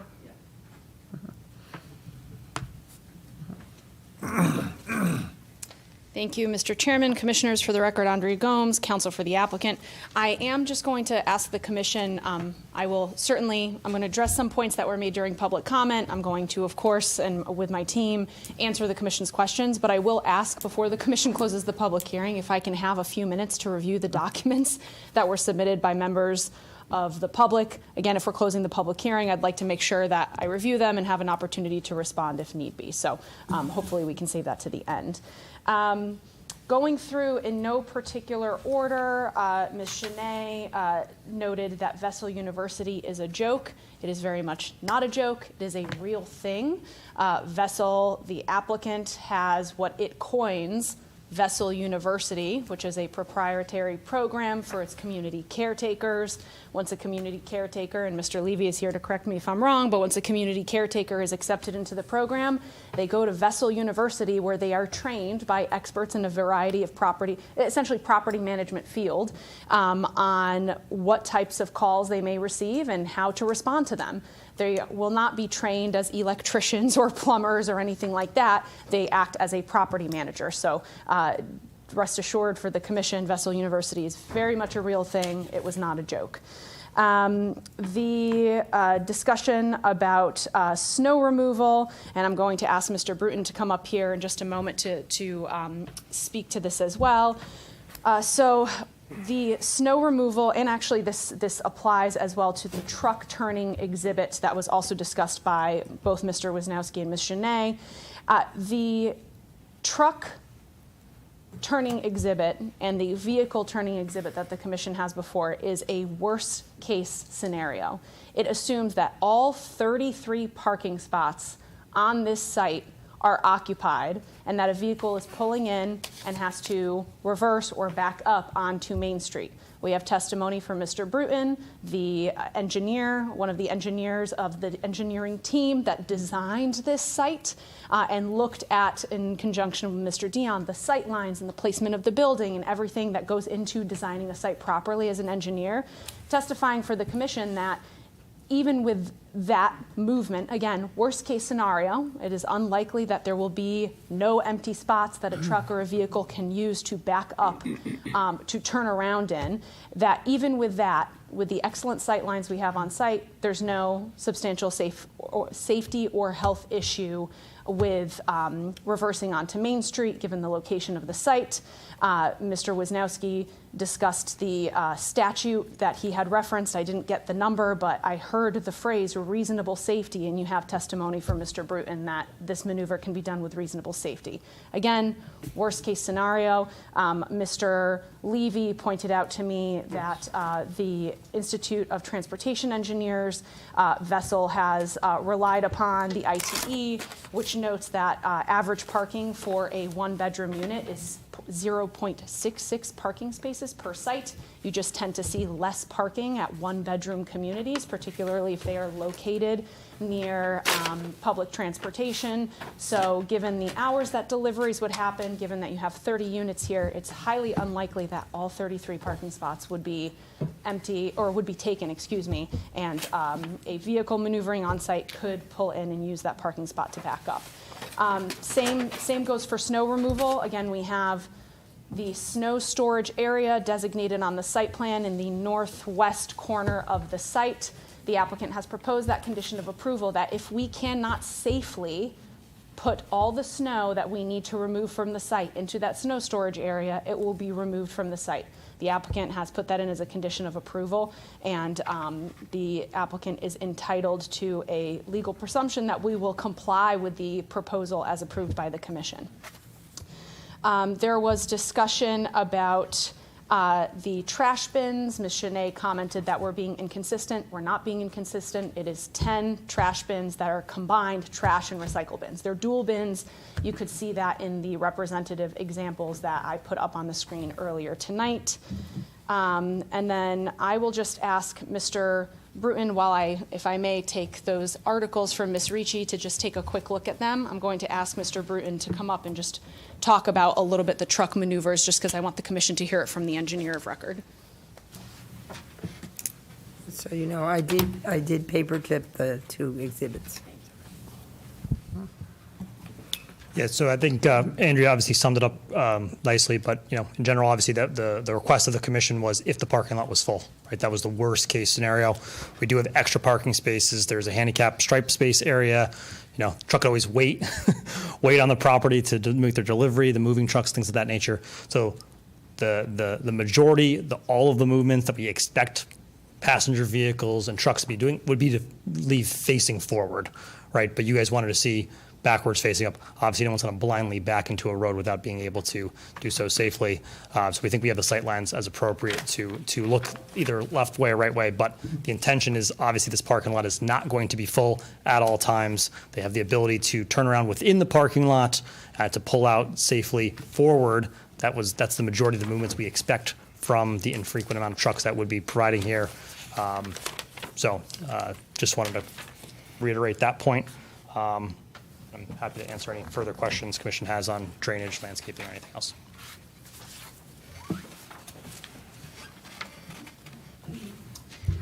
Thank you to Mr. Bruton, and thank you to the Commission for allowing me a few minutes just to look at the articles submitted into the record by Ms. Shanae. I will note that the article from January 24th, 2022 references, it's an opinion piece that references New London's Planning and Zoning Commission, their unanimous approval of a vessel property in New London. People have differing opinions.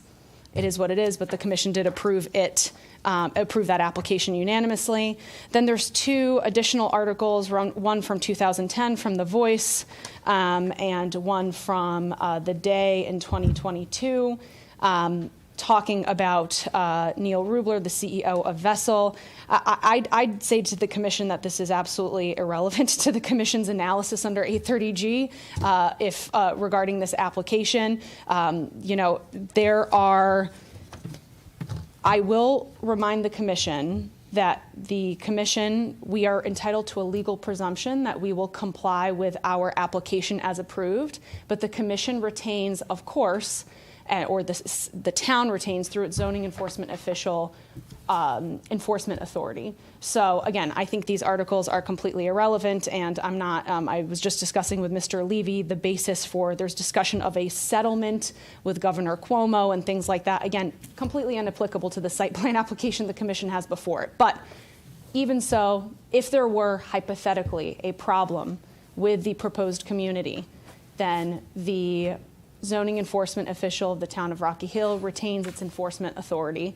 And of course, on the affordability side, the commission has in the record the affordability plan, which provides the commission ongoing authority and oversight over the affordability component of the application as well. I think that's all that's worth saying here. I will, of course, turn it over to the commission if there's any additional questions. Oh, Mr. Levy would like to say a word, excuse me. Yeah, thank you, Josh Levy, Vessel Technologies. Thank you all for having us here tonight. Just to address articles that get submitted into the record, I think that it's important to understand and take into account that publications are motivated by different things in terms of what they write and why they write them. But track records can't be attacked when they're actually true. I have since 2001, worked in commercial multifamily real estate with a emphasis on the creation of affordable housing. I have financed and developed thousands of units, many of them financed by state agencies that require extensive background checks, many of them financed by HUD themselves, which also requires an extensive background check, as well as previous participation certifications. My properties that I own and manage are inspected by state agencies annually and by HUD annually, and receive things called REACT scores and other things. We receive exemplary scores on them. In fact, as early as 2017, which was one of the last properties we did in New Jersey, we were asked to rescue a distressed property from a bad owner who had been mistreating tenants that was in danger of losing its HUD subsidy, where we ultimately won, me personally won a turnaround award for property management, and was on the cover of the New Jersey Housing Mortgage and Finance Agency's annual report. So, while it's nice to, think about taking articles from different motivated individuals for and using them for your sort of own articulation of goals, I think that it's just as important to rely on actual experience that people have within an industry. And I can assure you that mine is beyond reproach and exemplary, and will be applied in the same way to Rocky Hill and to its residents. Thank you. Are you Mr. all Chairman, done? All right. we are done. We turn it I'm back over, going of course, to to the commission. open the questions to the commissioners. Okay, so with regards to the truck movements on the site and backing out onto Route 99, I understand that you said your diagram shows a worst-case scenario where all of the spaces are occupied. Mm-hmm. Could you take us through what would be a typical situation, or what a truck would need to not back out? Could you show us what that is? Because these are parking spaces that trucks, not all trucks can fit into. So what would this site need in order to avoid having a truck back out? Sure. So I will ask Mr. Bruton to speak to that. We certainly, I'll just note, Commissioner Alecco, we can't show you that now because obviously the public hearing has to close and that takes some modeling. So it's hard to show visually, of course, on the spot, but I'll ask Mr. Bruton to speak to it. Well, you have diagrams that you showed us earlier. You could at least generally point, how a truck might move. I know it might not be perfectly to scale or anything like that. So But I think it would be easier to. You guys have it in front of you, right? So the right-hand side, the right-hand side of that diagram shows the passenger turning vehicle movement. So it'd be the same turning movement for a truck. You'd need about a space and a half, 2 spaces for a truck to nose in, turn around, and then leave facing forward. That's the predominant movement we see on this property, but you guys asked to see the worst-case scenario, every spot occupied. Again, we have 3 extra spaces. Most delivery trucks are coming during the day. We do work with Amazon, FedEx, and the like. They obviously time the movements of their deliveries to not coincide with peak traffic, which is morning commute, afternoon, or an evening commute. So, obviously we're expecting the site to be safely accessed by a truck during the day when the spots are not all occupied. We still have 3 extra, and that doesn't include if residents aren't in their own parking spaces. So they'd be able to nose into a space or 2, turn around, and pull straight out. So you really need two unoccupied spaces next to each other for a vehicle. Depending on the size of the truck, but yes. Like a UPS truck. Yeah. Spaces. Yep. Okay. I have one more question. The building height, I brought this up previously, is an issue. It will clearly be the tallest structure in that area. I understand you showed a picture of the old Ames building, and that was actually taller than this building. But that doesn't really mean anything, because that was set back hundreds of feet from the road. So this would be really incongruent with that whole area, because it's very close to the road. And I understand that you're trying to screen the north side by putting some trees there, but you said something about you may not be able to install the trees there, you're not sure. Can you explain that a little further? Absolutely, Commissioner. So and I don't have it here, but the perspectives that we showed earlier in the meeting had, I think, 2 or 3 trees shown on the north side of the building abutting the package store right there. If the commission looks at the landscaping plan as revised, there are no trees proposed in that area. Okay. So we are not proposing any trees because we are not sure that we have the space to plant tall trees and not have them die. So we took the safer route, did not propose them. If we construct the building and our landscape architect believes that we can potentially put trees there, we will certainly coordinate with town staff and we can try and get something there. But that was just to show the commission what we'd like to do. To be clear, that was just representative. We do not have trees proposed in that area. Regarding the height, keep in mind that the area to the west of the site, so behind the building, that is heavily forested. It's very tall, so that shields or screens the proposed building, frankly, from the residential uses. Everything else is commercial that really will be able to see this. Okay, so if later on it's determined that you can put some trees there, I would just ask that those trees be as tall as possible. It takes a while for trees to grow, as you know. And from a visual standpoint, I think that is the perspective that is most troublesome to me. Absolutely, Commissioner, and we're happy to explore that and make reasonable efforts to get trees there. And one other question. Sure. So, with regards to height, did you consider, or will you consider, a structure that's not as tall, has bigger lot coverage in terms of building, with parking underneath the units? So below grade parking? Below grade parking, because you've got roughly a third or a quarter of the site is the building. Mm-hmm. Yes.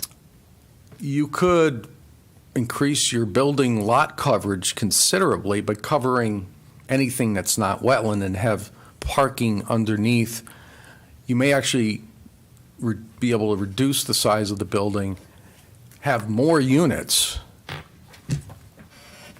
have more opportunity possibly for a green roof and solar.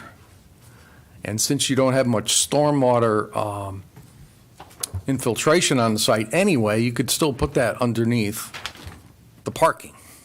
So, I didn't mean to interrupt. So Apologies. I just wonder if you've considered that, because that would resolve the height issue. So I'll ask Mr. Levy to talk about that, and also, do you want to touch on solar? Sure. Do I have to announce myself again? Just say. Okay. Josh Levy again for Vessel. A couple of different things. One, yes, absolutely, we'll try to have the tallest trees possible there on the north side. So we will try to do that. The other question in terms of did we look at a podium structure is what you're asking. And the answer is yes, actually. That was one of the first studies we did because I'm going to say actually selfishly in this respect, I thought I could get more units that way. But the podium structure, because of the sites, the turning radiuses onto CTDOT, and the amount of spanning that we can have on the building for the podium in terms of how many support beams you would need, actually didn't allow for enough parking on the site and had potential sightline issues.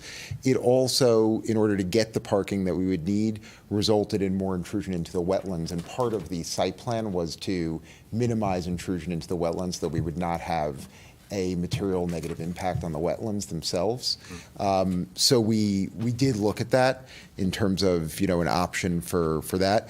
It also didn't really reduce the height of the building because the height of the podium took up, basically more height than the height of the individual floor. So we didn't really save much in terms of the height of the building in that respect.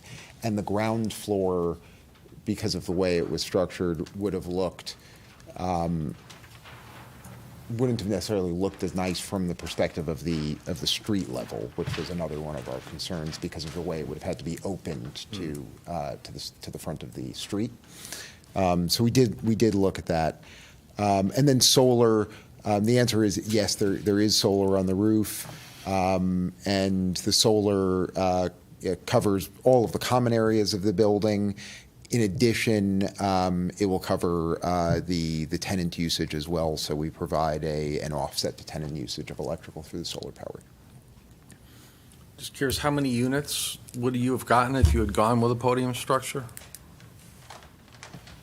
I don't remember what it was. It wasn't the number of units. It was how much parking and how much wetlands impact we could have, plus the view from the street. So I think we could have probably achieved the same number of units, but we had parking implications associated with it, as well as negative impacts into more coverage into the wetlands, and also a view from the street issue in that we had really no way to cover the front of that podium for parking purposes. So you would have seen an exposed foundation garage in terms of from the front. That would have all been exposed. Okay. That's all I have. Good. Commissioner Isaac? Sure. I guess this is going to echo Commissioner Lecko's discussion with the traffic going in and out. It's kind of a multifaceted question here. Private contractor for trash pickup, what size truck do you anticipate for that? Matt, do you know the size truck? Obviously, we're the SU-30, which is the model, Okay. the vehicle that was modeled for the truck turning movement. That's about the same size as a truck vehicle. Okay, so, yeah. yeah. So based on that, I think we should probably anticipate a worst-case scenario happening probably more frequently than not. With 10 trash bins for 30 units, I don't know when you'd be looking at picking these units up, duration in between coming to get the units, that I'm not too sure. But that, we can talk about that as well. Again, this is like a multifaceted question with truck traffic coming in. Obviously, there's box trucks that are going to have to come in. The original application, and I think I brought this up way back, I think Mr. Dion, I had asked him this question. The original application actually had a traffic study, and that gentleman recommended a right turn only, and that's part of the packet that we had. The next application did not need a right turn only. It was left or right. Based on direction of traffic coming in and the possibility of trucks now having to reverse onto Silas Dean and then head southbound on Silas Dean, who's to say that a truck with being able to go either north or southbound can actually reverse across 4 lanes and then head northbound? I wouldn't advise it, but given the way that trucks are, and maybe they're on short timelines, maybe they have to go to 91, which is north of this project. I can see why there may have been a recommendation for right turn only out of the parking lot. You can go back and kind of, I'm sure I could dig it up in the packet, but. Commissioner, can I ask, was that the informal application It review? Or, because I don't recall, I'm looking at Mr. Dion, that wasn't in our traffic. It was something that was presented to us as a commission. not only in writing. I think it was a preliminary, informal. Preliminary. Right, so that was, and I wasn't involved at the time, which is why I'm No asking the problem. question. That's So fine. that was my former colleague at the time. So that was a pre-application discussion. That's generally draft materials. We get feedback. When I do pre-applications, come to the commission, get feedback from staff, and go back and finalize the material. So that may be the discrepancy Yep. there. And I think you wanted to say something. Yeah, Matt. just as a reminder, this is a DOT road, so we do have to go to DOT for an encroachment permit. So they're going to be looking at sight lines, vehicle movements, the drainage connection, to make sure that it's safe to give you guys an extra set Absolutely. of eyes on top. Yeah. So, that's a. give you a Yeah, little more confidence. I wholeheartedly agree with sightlines, plenty of sightlines in both directions. I don't know how they base it on reversing with a sightline. That, I don't know. Yeah, obviously, the intention is to have every vehicle pull forward. Correct, yeah. That's what yeah. everybody wants. And I think what we have to look at is a worst-case scenario. If, God forbid, there was a fatality, that is worst-case scenario. We have to kind of take that into account. The other thing that I think, one of the things I had asked about is trying to do an overlay with the mixed-use building, Ames coming down. I don't know if you had anything in the presentation in terms of curb cuts with the mixed-use building that's already been approved, that's underway, due to obviously heavier traffic that's going to be coming out of there. I didn't really see anything with it. It would be good to see, if we could see an overlay with the magnitude of the project that's happening across the street from this parcel, just to kind of get a synopsis of how it would look with cars and potentially trucks now trying to reverse on the Silas Dean with that amount of traffic flow. So we did not do an overlay. Apologies, Commissioner. I didn't see that when I was going through my notes. We do not have an overlay other than the perspectives that you saw of our proposed site. I do recall, and I'm looking at Mr. Dion, I do believe that you took into consideration the Ames approved, or the Ames development across the street when you drafted your original traffic, but I'll have you opine to Yeah, that. for the record, Mike Dion again. We did see that study. We have actually that study that we got from the town records to see the traffic that's generated by that, and we are actually currently working on a study. If you can please talk into the microphone, because Sorry. people may not, yeah. If you don't hear it out of the ceiling, you know it's not going home to people at home. Okay, nope, you got it. Thank you. So just to go back, we are in receipt of that study. When we did ours, we did look at that. We know the magnitude of it. And we did include that traffic when we were looking at what's going on the roadway. It's just that, when you are looking at the traffic on Route 99, it's not going to be impacted at all by our traffic exiting our site or entering our site because it's such minimal traffic. We are actually currently, BL Companies, working on a study for the town, looking at closing off, I think it's Dividend Road, to make a green down there and take that piece out of the intersection at Main Street and putting the traffic out at another intersection. So we are very familiar with the area. We understand the traffic flowing in and out and around there. Was there any, I know it's a tight lot, quite a bit of parking, I understand. When you look at the rendering of a box truck coming in, it obviously takes out probably more than half of the stop bar on the opposing lane that's trying to exit. Any way to possibly open that up further? I can see cars queuing, trying to exit, possibly trying to take a left on Silas Dean Highway, getting backed up. Now you have a box truck that wants to enter. It's not going to be able to enter until these cars either reverse into the parking lot or they need to exit. So I kind of go back to the fact that possibly a right turn out of that parking lot isn't necessarily a bad idea.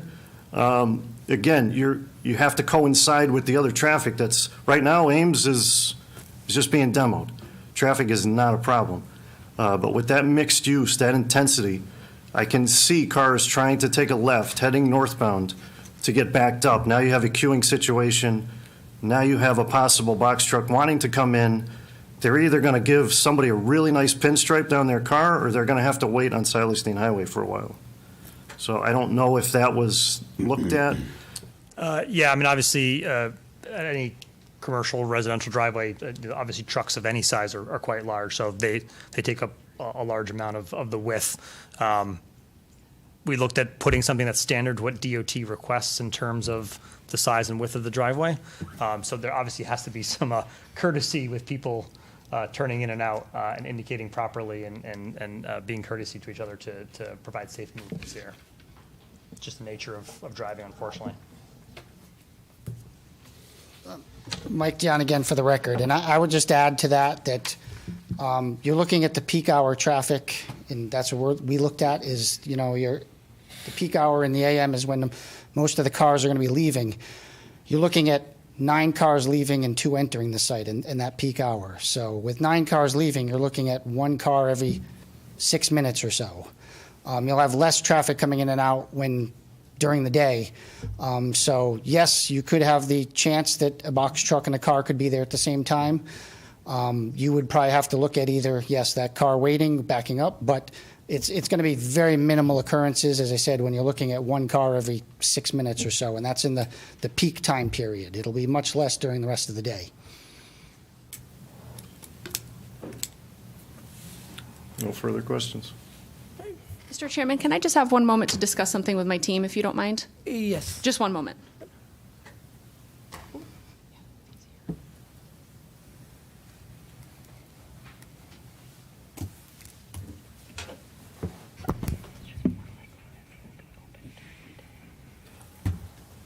I think that's a good idea. We're turning it on. Suicide.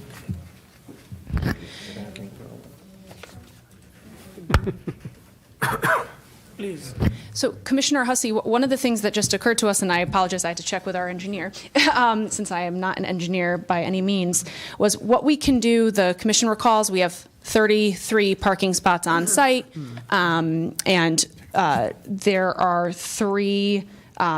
only 30 units. What we can do is we can work with town staff to specifically label visitor parking so that you have at least 2 spots side by side marked as visitor parking, so that increases the likelihood, even more so than what we already believe will be the likelihood, that you'll have 2 empty spots in a row for someone to reverse into and pull out in. So that's one additional thing we can do. Again, to be clear, we think this is worst case scenario. We don't think the intent is not to have trucks backing out onto Main Street, but we understand the commission's concern. So what we can do, working with town staff to determine the best location to mark visitor spots, we can do that, and that will, again, increase the likelihood you have a couple empty spots in a row for someone to reverse into.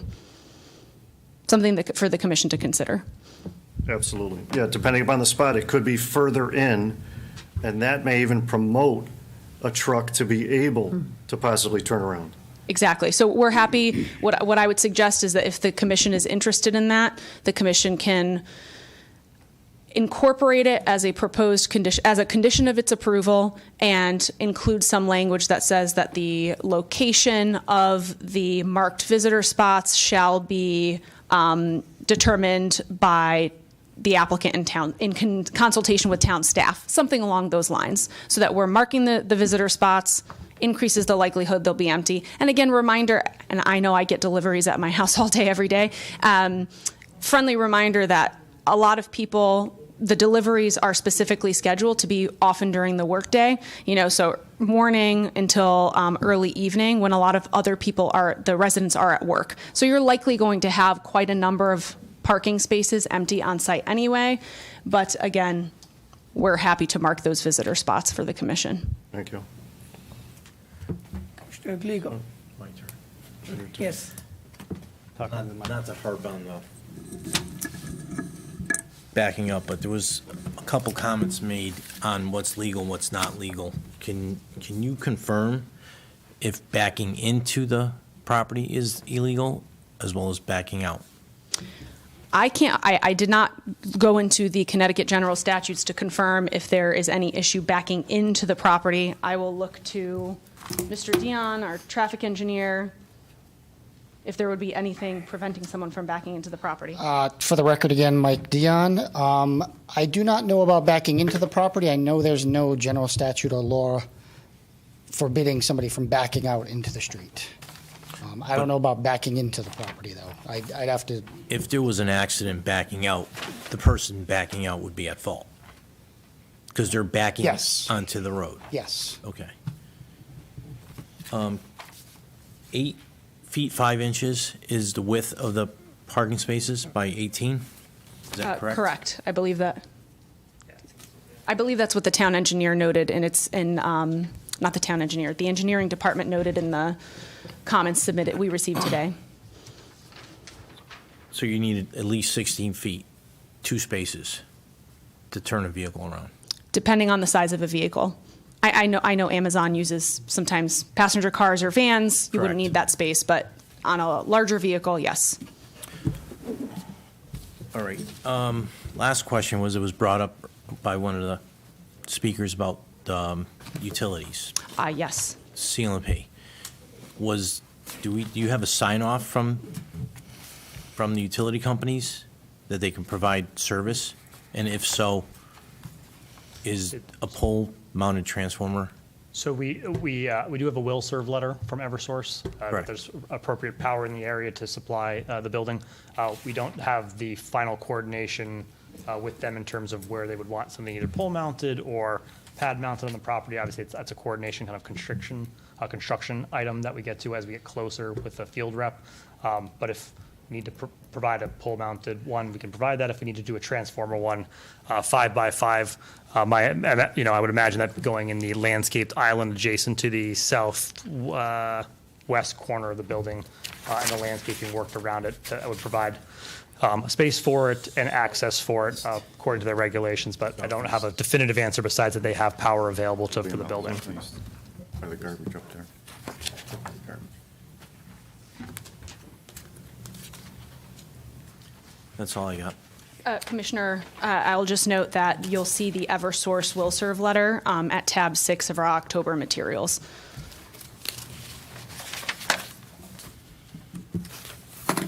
So they took a whole bunch of my questions, but I Me too. mostly came to, since you have 3 extra spots on the site, if you could turn 2 of those spots into visitor or a solution or a hash that basically can satisfy garbage pickup, deliveries, basically a spot that, and would also satisfy Eversource pad-mounted transformer, because you can't park in front of it, you can't have any access to it. You just literally just hash out a section right in front of your garbage area there, because usually for a building this size, you're gonna probably have an Amazon room or a delivery room where they're gonna just drop the packages. They're not gonna go door to door, I'm assuming, because it's secured space. There will be, excuse me, Commissioner, I just looked to Mr. Levy, there will be lockers. Yeah, so- Amazon So they lockers. go to one spot, which Yes. means they park the truck, which means they're not gonna park in the middle. Correct. So they need to have space.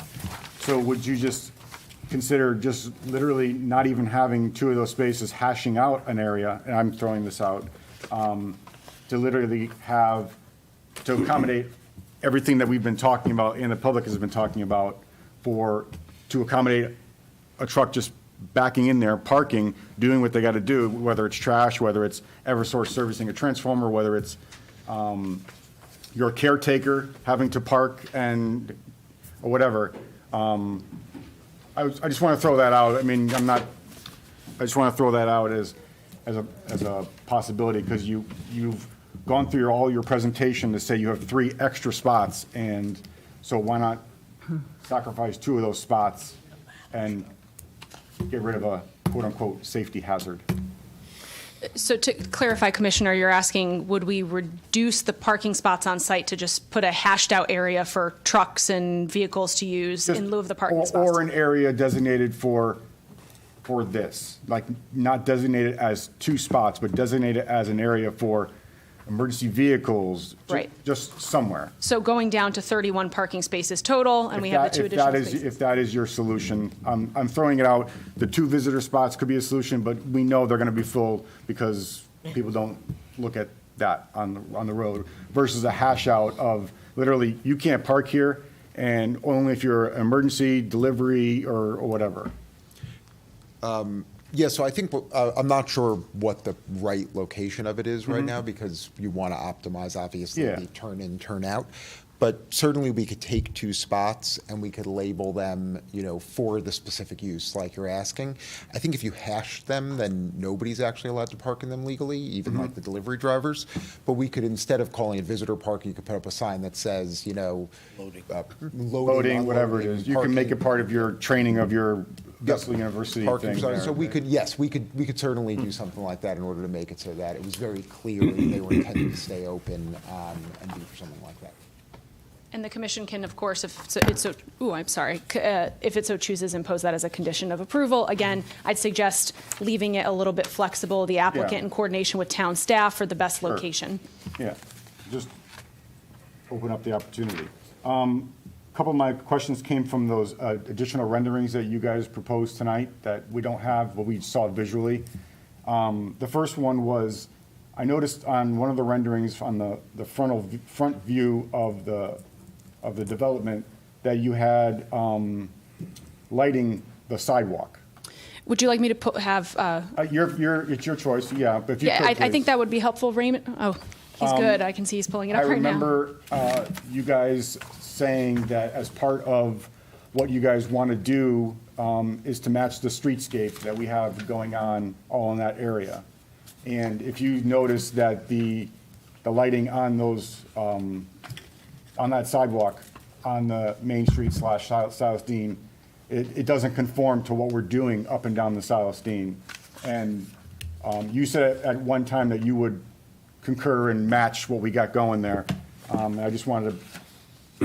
Correct. Okay. Yes. So you're Yeah, okay with matching what we're doing? Yeah, we'll not look, having that kind of we'll, lighting? we'll work with town staff to find, once we know what your fixture is, we'll work with them to find a fixture that is, similar or the same.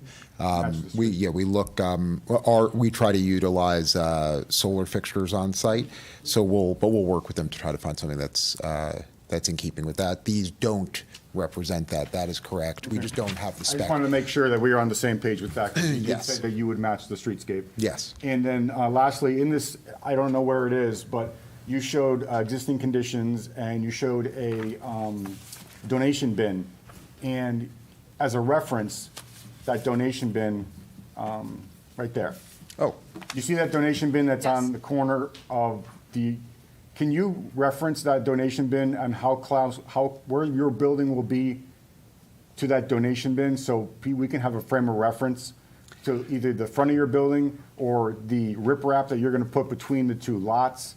Can you use that storage bin as a reference to delineate? I don't know how far that is off their property line. I don't know where their property line is. Is that on your property?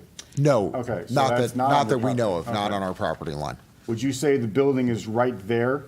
Or would you say it's set back more? Just so we understand visually where the building is. From the right-hand side or from the street?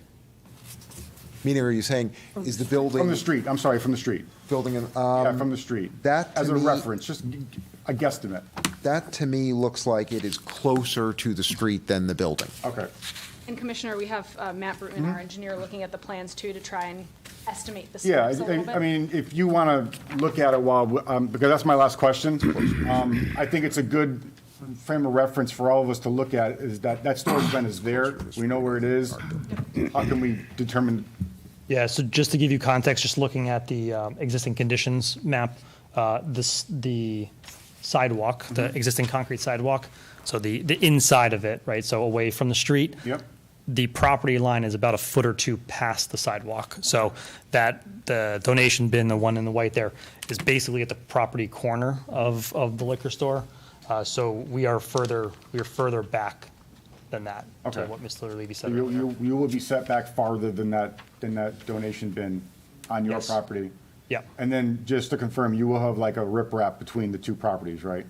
Yes, you're talking about between the Between building the- side and the liquor store? Yes. Correct. It's like a Let me just double riprap, check. I saw on the plans. Yeah. Yeah, so we have it labeled on our landscape plan as a rock trench. It's obviously a skinny section that's. Yeah, that's, it's you to know, hold a water and maintenance- everything else. Right, exactly. Okay. And That's it, because you already said you would plant trees if you could, so. Correct. That's all. Oh, and lastly, would you consider 10 units rather than 9 for affordable?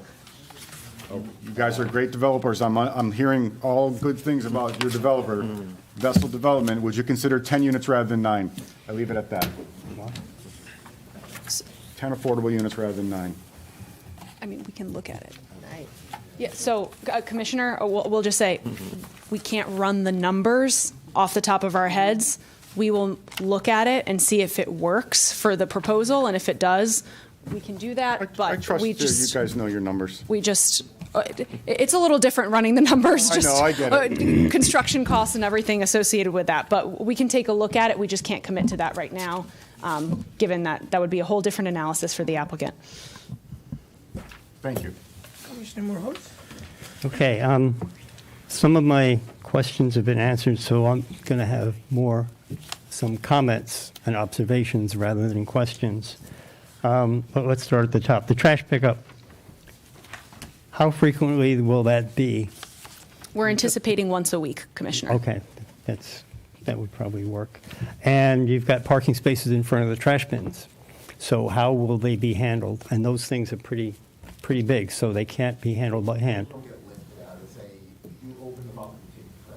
So just for the purposes of the record, Mr. Levy just explained that the trash receptacles that you saw photos of earlier, those are not the physical items that are removed. You open them up and there are, I'll call them residential trash bins, even though they're not. They're normal sized about trash bins that will be removed and walked to the truck. I think, Commissioner, that when we determine, if the commission so decides, that we will hatch out 2 spaces, it may be that those 2 those spaces marked for loading and unloading, the best location could be in front of the trash. That'll be determined between the town staff and the applicant. Okay. Yeah, there's going to be inserts or like Yeah, so they're receptacles inside those enclosures that you Correct. like a lawnmower, a large riding mower. You know, there's the plastic thing, and then there's a bag inside. right, similar to that, Commissioner. Which brings up an observation about parking. We've heard a number of times that there's 33 spaces, but 2 of them are handicap spots. If it happens that you don't have any handicapped residents, then you're reduced to 31 parking spaces. So there's talk about 33 parking spaces. You can't change the marking of the spaces, can you? If you don't. What I'm saying, if you don't have a handicapped resident, you still have to have those 2 handicapped spots. So you're reduced to 31 parking spaces, not 33. The 33 that you're talking about includes the 2 handicapped spots. I think I understand what you're saying, Commissioner. I mean, the spots are required by the ADA. We're going to maintain them there. There's no desire by the applicant to unmark them. No, I'm not saying that. You're just talking in terms of the parking count. Exactly. So you don't have 3 extra spaces or 2 visitor spaces. You only have 1 extra space that could be marked visitor if you do. Understood. Again, if the commission imposes that as a condition, meaning the 2 spaces are used, or the area for 2 spaces are used as loading or unloading only, then and Vessel has to do that. Vessel will do that and ensure that the parking works out. Vessel has agreed to do that because it understands that the parking works for this site. And as I mentioned, the average, and Commissioner, I saw your head shaking when I noted this, the average site parking usage for a 1-bedroom multifamily community is less than 1 space per unit, because people do use public transportation, ride shares, things like that. So we believe even with the 2 ADA parking spaces, we have more than enough parking on site. Well, I was shaking my head because out of personal experience, that doesn't work. You're going to find many, many times that all parking spaces are occupied. Even when you have visitor spots, I lived in a condominium complex down in Middletown where we get up in the morning and there's people parked on the grass because there were no spaces, and we had about 25% more parking spaces than units. So that's, I mean, in theory that sounds great, but in practicality that's not going to work that easily. So Commissioner, I'd just say I don't know the facility in Middletown. It's not just units, it's bedroom count. That matters for certain. So here we have one bedroom units. That certainly plays into the parking calculation, certainly. And again, I'll go back to what I said earlier about why parking's sufficient, the threefold. Remember that state statute that was amended in 2021. Commission can't require more than one spot per Exactly. unit. Yeah, I'm not saying that you need more spaces. I'm No, just I saying that understand. in practical situations, that's not going to be what, that's not going to be that way. But anyhow, that's just an observation. Okay. Now, with regard to backing up of trucks again, for the 95th time tonight, the sketches that we had and that was up on the screen, that wasn't a box truck. That was just a little bit, that was like an Amazon van. And you're going to get FedEx trucks and UPS trucks that are larger than that. I don't know the exact length, but possibly 30 feet long. And you're going to be in fact, the engineer actually mentioned in the first session that he was a little uncomfortable, I don't know the exact wording, a little uncomfortable moving the building further to the edge of the road because of exiting the parking lot. You're going to have, if you're going to have a 30-foot truck, for example, backing out, and these sketches don't show how a truck is going to turn. They show a passenger car, not a truck. If you have a 30-foot truck backing out with only 10 feet of sight lines once he gets to the curb, he's going to be 20 feet into the parking lot, and the building is going to be blocking him before the back of the truck is out in the road. It's plain and simple. I mean, that's just dimensions. Did you hear that? Can you address that? Yeah, so the goal, obviously, of the sight lines is for a forward-moving car, right? That's the appropriate distance. That's what we're Correct. intending to happen here. The request, from what I remember when we were here in October, was, what's the worst-case scenario? The worst-case scenario is we look to see if a car could turn around without the parking spaces being empty. It can't. It would have to back out. Again, that's not our intention, though, that they would use extra spaces, possibly striped out location to pull forward. And in that scenario, there's more than enough sight line to safely take a left or right out of the property. If they're coming straight out, yeah. Yes, But if straight they're out. backing out, that's an issue. Backing out, they wouldn't, they would have to be, as you said, encroaching into that first lane to be adequately seeing the same distances if they were pulling forward. Keeping in mind you're on a state highway where the speed limit, I believe, is 45 miles an hour there, I don't know off the top of my head, but maybe 35. So you're going to have some, if Right. the speed limit is 35, you know they're going to be going 45. And you're going to have pedestrians, too, on a very narrow sidewalk, since you're closer to the road than we normally require. And since you're there with the parking, the parking spaces are 8 feet, 6 inches wide instead of is there an industry standard on how wide a parking space should be in a development like this? I see parking spaces anywhere down to 8 in areas, and in larger developments like a Costco, they want 10 because of the amount of shopping carts and the type of things that are moved around. So 8 to 10 is kind of the standard. Most fall around 9, but I've seen down to 8, and even compact spaces actually going lower and even shorter than what in more urban areas. Okay, well, I looked at both the Honda and Chevrolet websites to get dimensions of cars. And if you have an 8.5-foot parking space, a Civic would only have 15 feet, 15 inches, I'm sorry, on the side. And if a Civic was parked next to it, so you'd have 30 inches for people to get in and out of their cars. If there's a parking space, if a car is right next to it. If you get up to a Pilot, you've got only 11 inches for each parking space, if the guy's parked right in the middle of his parking space. So you've got 22 inches for a huge door. It's going to be very difficult, unless you're as skinny as I am, to get out of a car. So that's a concern, and I know we can extrapolate for the public safety and everything, but that could be a safety issue for people who are not athletic, let's say. Like me, I'm getting old. I can't get out of cars very easily. So that's not going to be enough for me to get out of a car if I was living there. So just, and then you get to Suburbans and forget it. So I'm just pointing out that you actually have your parking spaces narrower than what we would normally expect.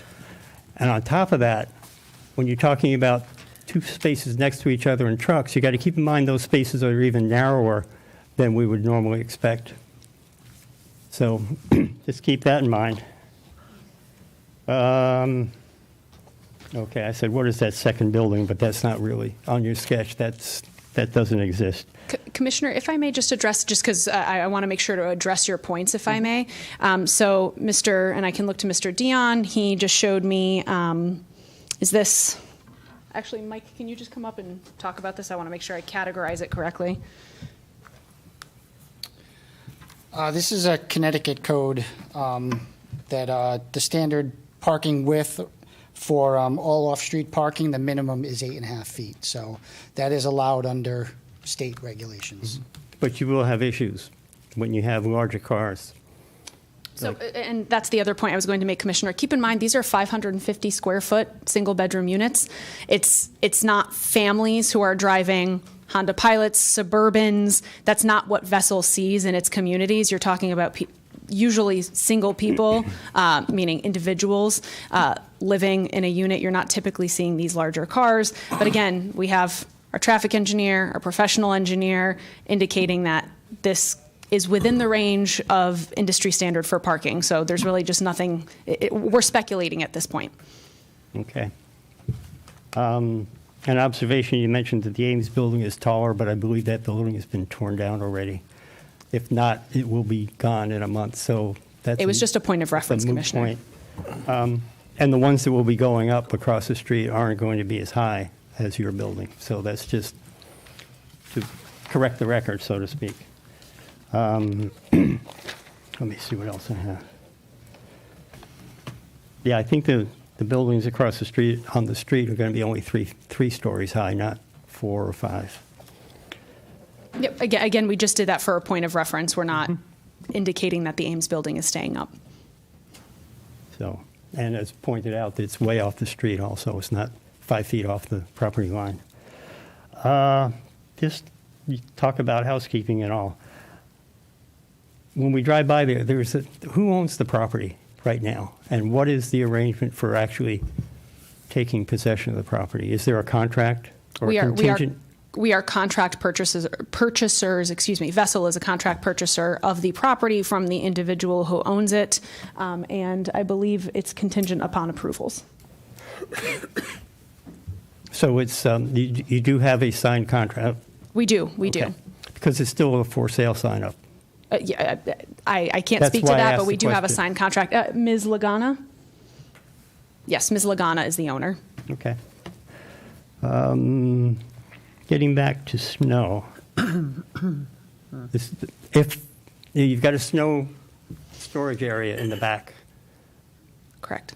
If there are cars parked there, what can you do?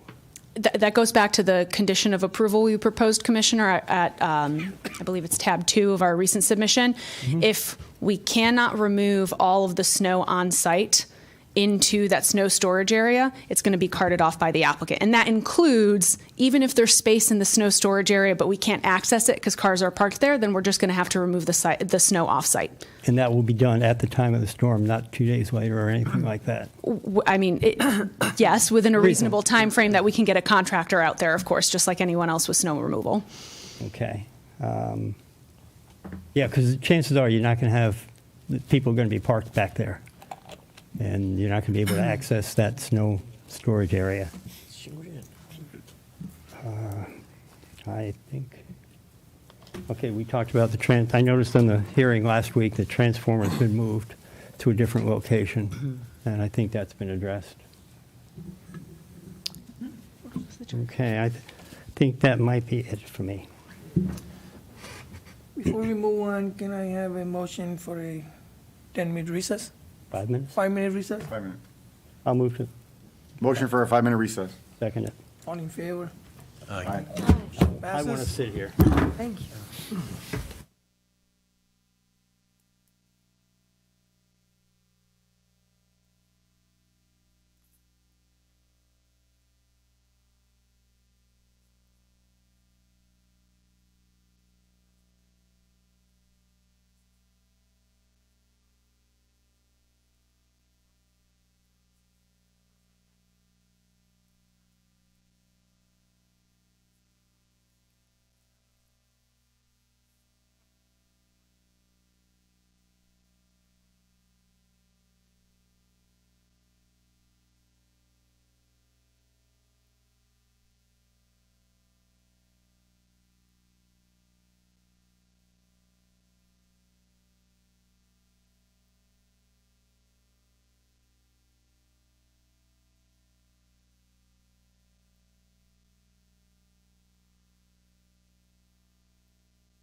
I'm sorry.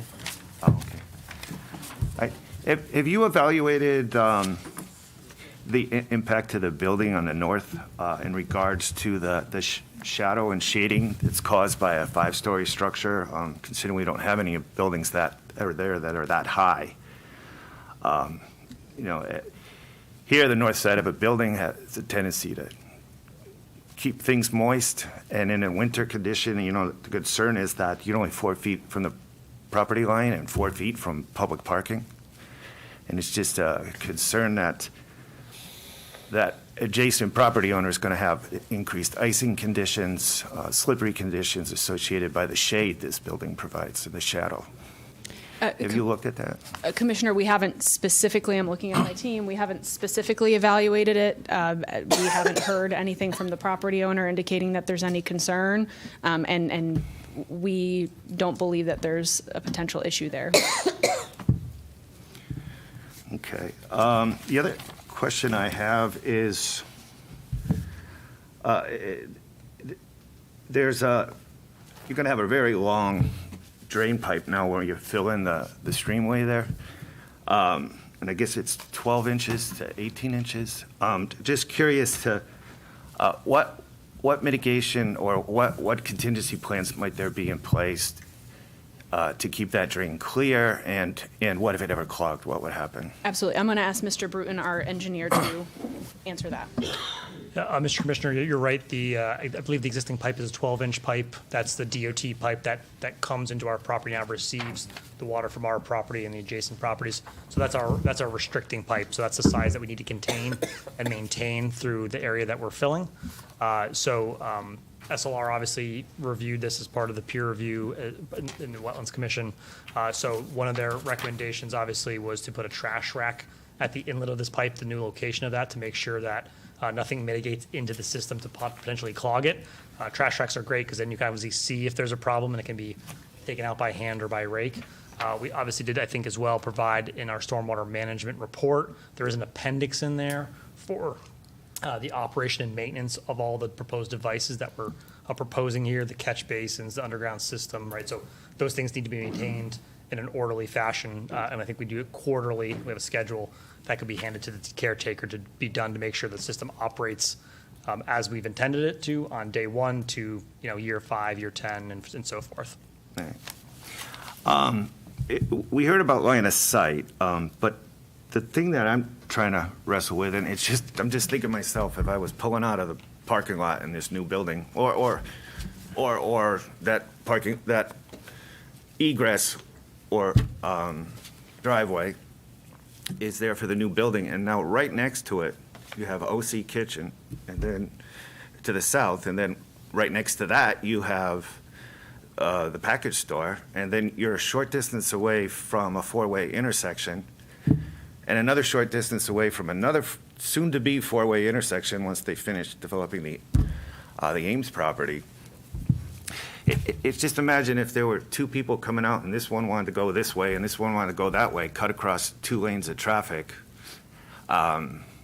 It gets a little scary. So the concern there is, has there been any discussion about how to mitigate that safety concern? Because it's very possible that one person's not understanding what the next person's going to do, and the next thing you know, they're either stopping in the middle of the road and then cutting off the traffic that's backing up to the intersection, or they're literally hitting each other. Right, so, Mr. Commissioner, I think the 2 things to point out is the traffic coming out of this 30-unit, apartment complex is very little, right? Not maybe 9 cars over the peak AM period. So it's a very small amount of traffic compared to what's already on the road. And then secondly, obviously, is DOT is evaluating that in relation to the other projects, other existing curb cuts and future projects. And as Mr. Dion stated, BL's involved in a town-led traffic analysis of the area. So there's a lot of eyes on this. We believe that what we have shown here is safe and will be approved by DOT, but they're the ultimate authority in that. But again, people still need to be observant and follow the rules of the road to operate their vehicle safety. We can't take away all risk from people not paying attention. Is there a chance the DOT might ask you to put in a turn lane, and if they did, would that encroach onto your property? DOT can ask for whatever they want. We don't believe that, given the amount of traffic generated from this development, that will be a request from them. Commissioner, I'm just going to ask, I see Mr. Dion wants to respond to that, but I'll also note the turning movements that you're discussing. I believe that's also existing conditions for the surrounding properties. So they're operating, being able to take left turns, right turns, peak hours. We actually were at the site with the Open Space and Conservation Commission during, I think it was near the PM peak hour, and the package store directly to the north of the property had people coming in and taking left turns and right turns. So those turning movements exist today for abutting properties without issue, but I'll have Mr. Dion. Right, but with the new proposal, it cuts those distances in half because you had one 100 feet or more apart, and now you're really Yeah. close. So it gets a little confusing. Yeah, for the record, Mike Dion again. Yeah, I agree, but I think the traffic signals actually help the flow of traffic out there, because what they do is, especially coming southbound from the traffic signal to the north, when that turns red, it provides gaps in the traffic to exit our site. And the same thing with the traffic signal to the south is when it turns red for the northbound traffic, it provides gaps in the traffic for the traffic to come in and out of the site. You're right that you do have to look and you have to be aware of your neighbors and who's coming and going. And I would think that you have to do it, it's essentially if you come to a four-way stop. I think if the person to the left is in your sight line and you can't safely make the turn, come out, you wait until that person comes out and then you go. And as Matt's mentioned, our site has such little traffic. Again, in our peak, we're looking at 9 cars an hour. So every 10 minutes, a car coming out. So I think it's going to be minimal conflicts that way. But DOT doesn't have a minimum separation between egress points? No, they don't. And with the minimal traffic that we're generating for our site, they're not going to require a right turn lane to come in. If you were going to require a right turn lane to come in, you're looking at something that's generating substantial traffic, like a shopping center, a Target or something that generates, 600 cars in the peak hour, coming in like 300 or 400 of them coming in that way. So. Okay. All right. So, the next question I have is that. The site things are pretty tight here. But are there any unknown limitations, space limitations that might not yet have been defined because that could affect the traffic flow on the property and or any other issues? We heard about the location for a ground-mounted transformer and that you're going to try to put that in a landscaped area if it was required. We heard you're going to put snow piles in the back. Is that space adequate? You have enough space, or can you even get to that space if the cars are parked there? So to answer the first part of your question, Commissioner, are there any unknown space constraints? The applicant, I can certainly have Matt Bruton correct me if I'm wrong, the applicant generally starts with a survey of the property to understand the exact parameters of the property and then designs the site so that it can be accommodated within that property. Here we had the additional limitation of wetlands in the southwest corner, so we were very careful when we were putting together the plans to ensure that we were doing what we needed to do to properly site the building, minimize impacts to the wetland area.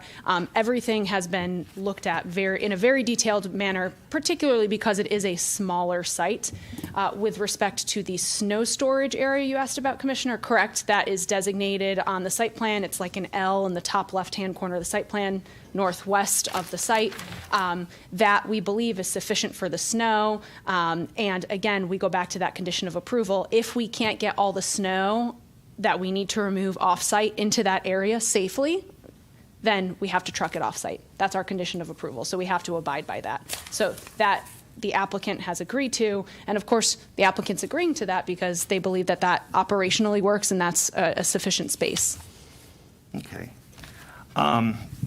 The other question I had, and it just gets, I know you've answered it before. It's just the reality, and I asked this at the last time we talked, but you've got 33 spaces, you got 2 that are going to be dedicated to handicap parking. And your response was, well, you have public transportation and everybody else uses public transportation. Why not just use that? People don't have to park there. But then there's the reality about life in a town like Rocky Hill. And you could have one person who decides to have friends over, and they're going to come in 5 different cars. I mean, that's 5 visitor spaces that you probably don't have because the other 2 or 1 is already occupied. So what happens? You got 30 different people living here. The chances that people are going to visit and show up in their personal vehicle is extremely high. So where are they going to go? So, and also not only public transportation, but we now live in the area of ride shares like Uber and Lyft. So I'll just note that for the record, we're seeing that a lot in a lot of multifamily developments. Again, Commissioner, I reiterate what I said previously. We go back to, there's a number of things. We have the condition of approval we've proposed regarding the limitation of 1 space per unit. Vessel, in its experience, believes that this is more than enough parking for, keep in mind, these are 550 square foot units. We're often seeing single individuals living in these units. There's more than enough parking for these units by the parking proposed on site. Even with the removal of the 2 spots, you have that limitation or that floor set by the general statutes, right? That says that the commission cannot require more than 1 space per unit. We're exceeding that even with the 2 spots designated for loading area only. And then ultimately the reality is if parking becomes a problem, again, the applicant is entitled to that legal presumption I mentioned that we're going to comply with our plan and that our residents will comply with the law and the plan is approved. If there's an issue, no one's going to want it fixed more quickly than Vessel because you're going to have unhappy tenants. So if there's an issue, and this is very speculative, it's hypothetical, then town retains its enforcement authority through the ZEO, as you would for any development that there are parking concerns, and Vessel would have to explore other options. But again, we're 25 steps down the road talking speculation, and we have both the law on our side in terms of the number of parking spaces. I'll also note on the break, Mr. Dion, I had mentioned earlier the Institute of Transportation Engineers, that ITE, that's the industry standard for anything related really to traffic or parking or things like that. And Mike Dion can certainly tap me if I'm speaking out of turn here because I'm not the traffic engineer, but they actually, their industry standard for parking is 0.7 spaces for an affordable multifamily development. 0.7 spaces per unit. That equates to 28 spaces on site. And again, they do that by, and I'll look to Mike, collecting data internationally as to parking provided and parking utilization for affordable multifamily developments. So we have all of these things supporting that parking is sufficient as proposed, even with the 2 spaces. Does that number take into context the location of the development? I'll have Mike. Because, I mean, in the city, there is no space. But Yeah, in a rural community, Yep, for the record, Mike Dion with BL Companies. Yes, when I looked it up, IT does separate data between dense urban areas and suburban areas, and this was for the suburban areas. 0.7 for suburban? Yes. Yeah, okay. The other question I had is, with just parking real quick. So in this case, you're not going to have assigned parking to the residents? They're not going to have their own space? I believe we discussed this last time, Commissioner, and we left it a little bit open-ended. I think Mr. Levy said if the commission wanted assigned parking spaces for the units, we could do that, but it was not the intention. I'll look to Mr. Levy to confirm that. I believe we had touched on this at the last Well, I mean, hearing. if you assign it, then somebody's not allowed to park in that space, so that's the issue. So Josh Levy for Vessel. So the answer is that we generally don't assign them, so to speak. We often number them for purposes of being able to assign them to people so people know that they have a space as part of their lease. But when you truly assign them, as you're referencing right now, then if you're not home, you're away on vacation, you take your car with you, then nobody could use that space, which just doesn't make sense in the context of a building. So, normally what you see is, and you were talking about even guests coming to visit, is that very rare is the situation where you have every single one of your tenants home and every one of them has a guest, or every single tenant home and somebody's throwing a party. Normally, even at nighttime, what's happening in a general building is, unless we're all asleep, is that, you know, some people are home, some people are out, some people are visiting their friends, other people are having friends over. And so there's a sort of a balancing and symbiotic relationship between those two things. And so, you know, there's, you know, as somebody's leaving, somebody's guest might be coming, and you end up having open spaces that way too, which is, you know, why we look to tell people that under their leases, they are expected to only have one car, but we don't necessarily assign the parking space to them.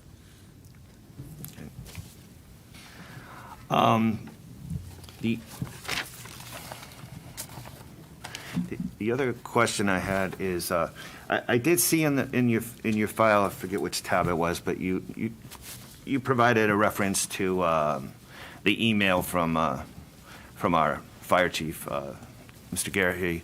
Correct. And he confirmed that the department's ability to respond and provide fire suppression is not an issue. It's just the concern and the issues we've raised that before is that what are those safety concerns? The email doesn't elaborate on much of anything, so I don't know what level of assessment went on. So it is going to probably be more of a question for staff on my end rather than have an answer. I'm just pointing out that, yeah, they can respond and they have the ability to provide fire protection service. But the issues that potentially creates is not part of the record. So, or if it is, we don't have a copy of it.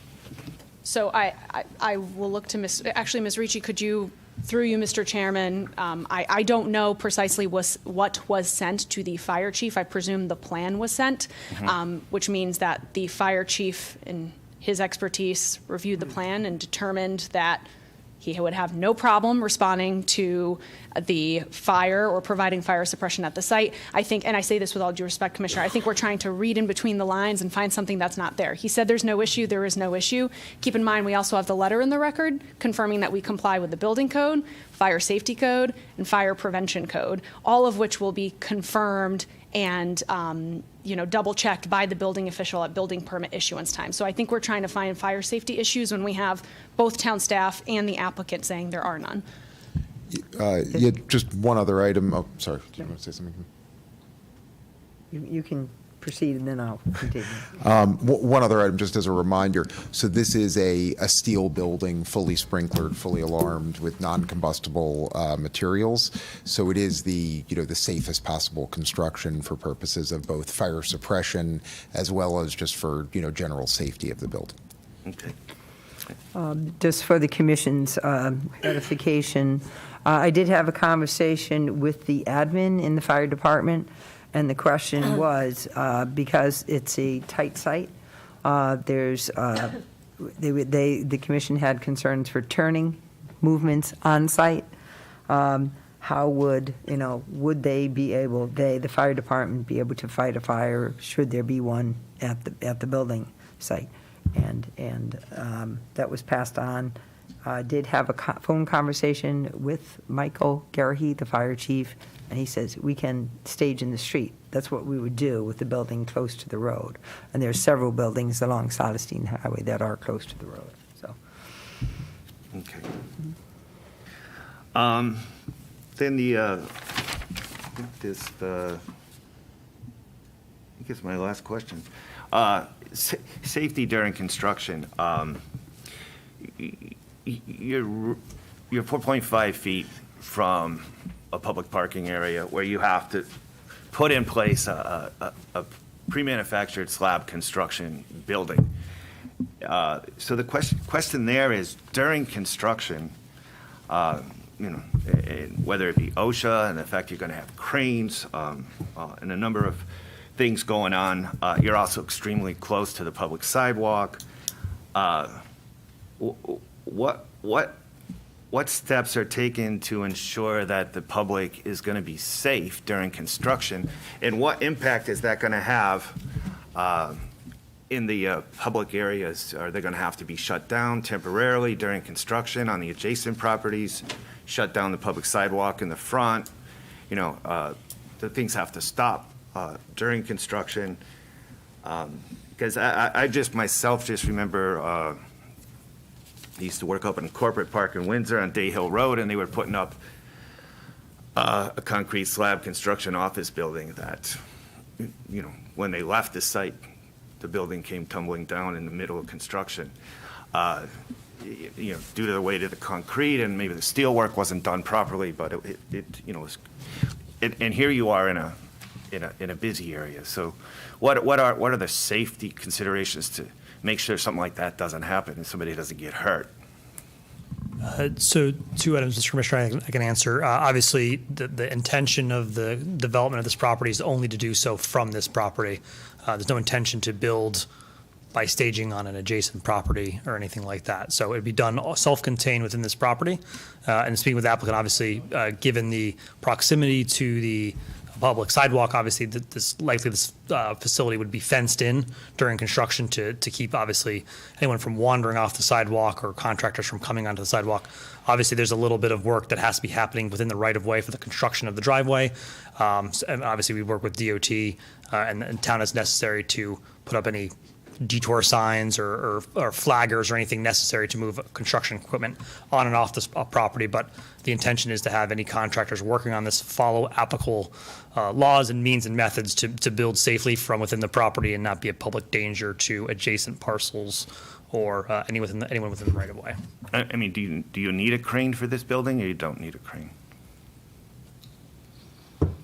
So one thing I was going to say, Commissioner, for the record, Andrea Gomes, council, was this is a very different building in terms of construction timing. So the development you were referencing in Corporate Park, we're talking months and months and months of construction, sometimes years.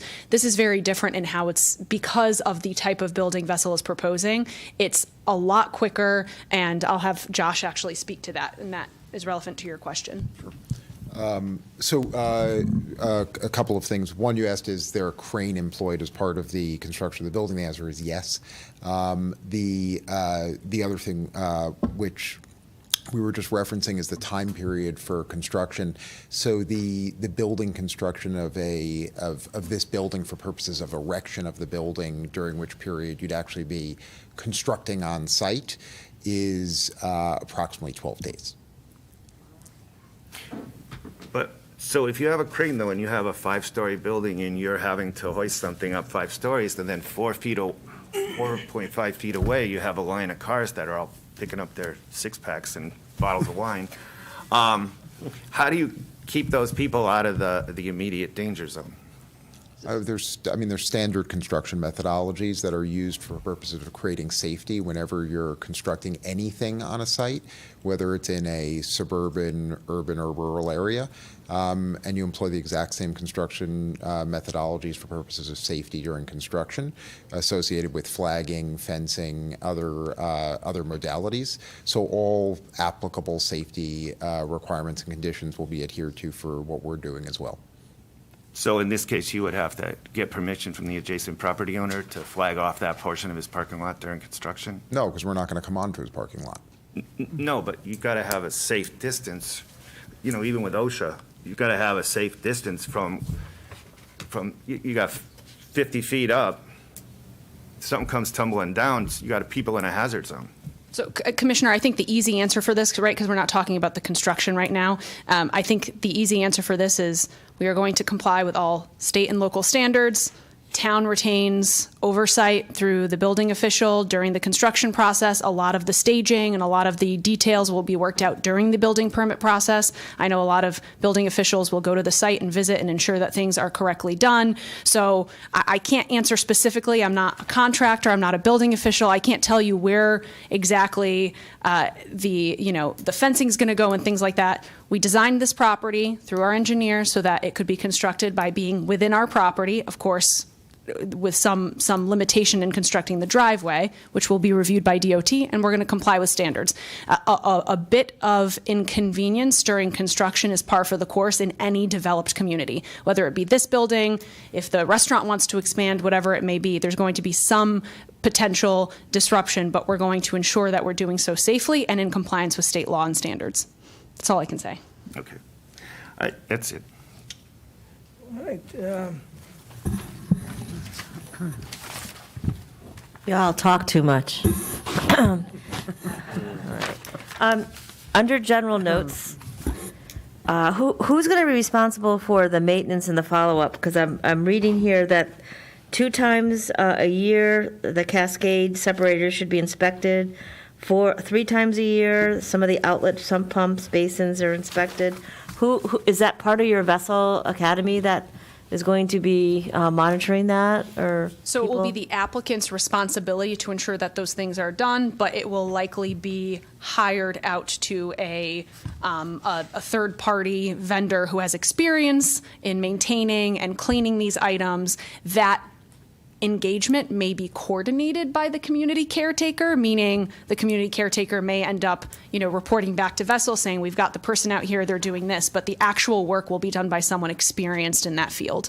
Okay, and do you account to the town at all, or how does that, is it mostly you keep your own records of that? I don't believe that there's any reporting provided for in this stormwater management report. If the commission finds that it's important for the first year, sometimes we see that, we can certainly let the commission know. The town, of course, retains oversight to come and make sure that we're complying with our approval. So if the ZEO shows up and wants to know that we're maintaining our schedule, we'll have to show him or her that we've done so.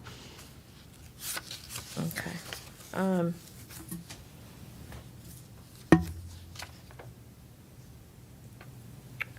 What's the width of the when you go in and you take that right? What's the width of the circle, like the half circle that you have there? Is that something that you're using a pre-existing? To park at the rear of the site? When you go to the rear of the site, there's that curve.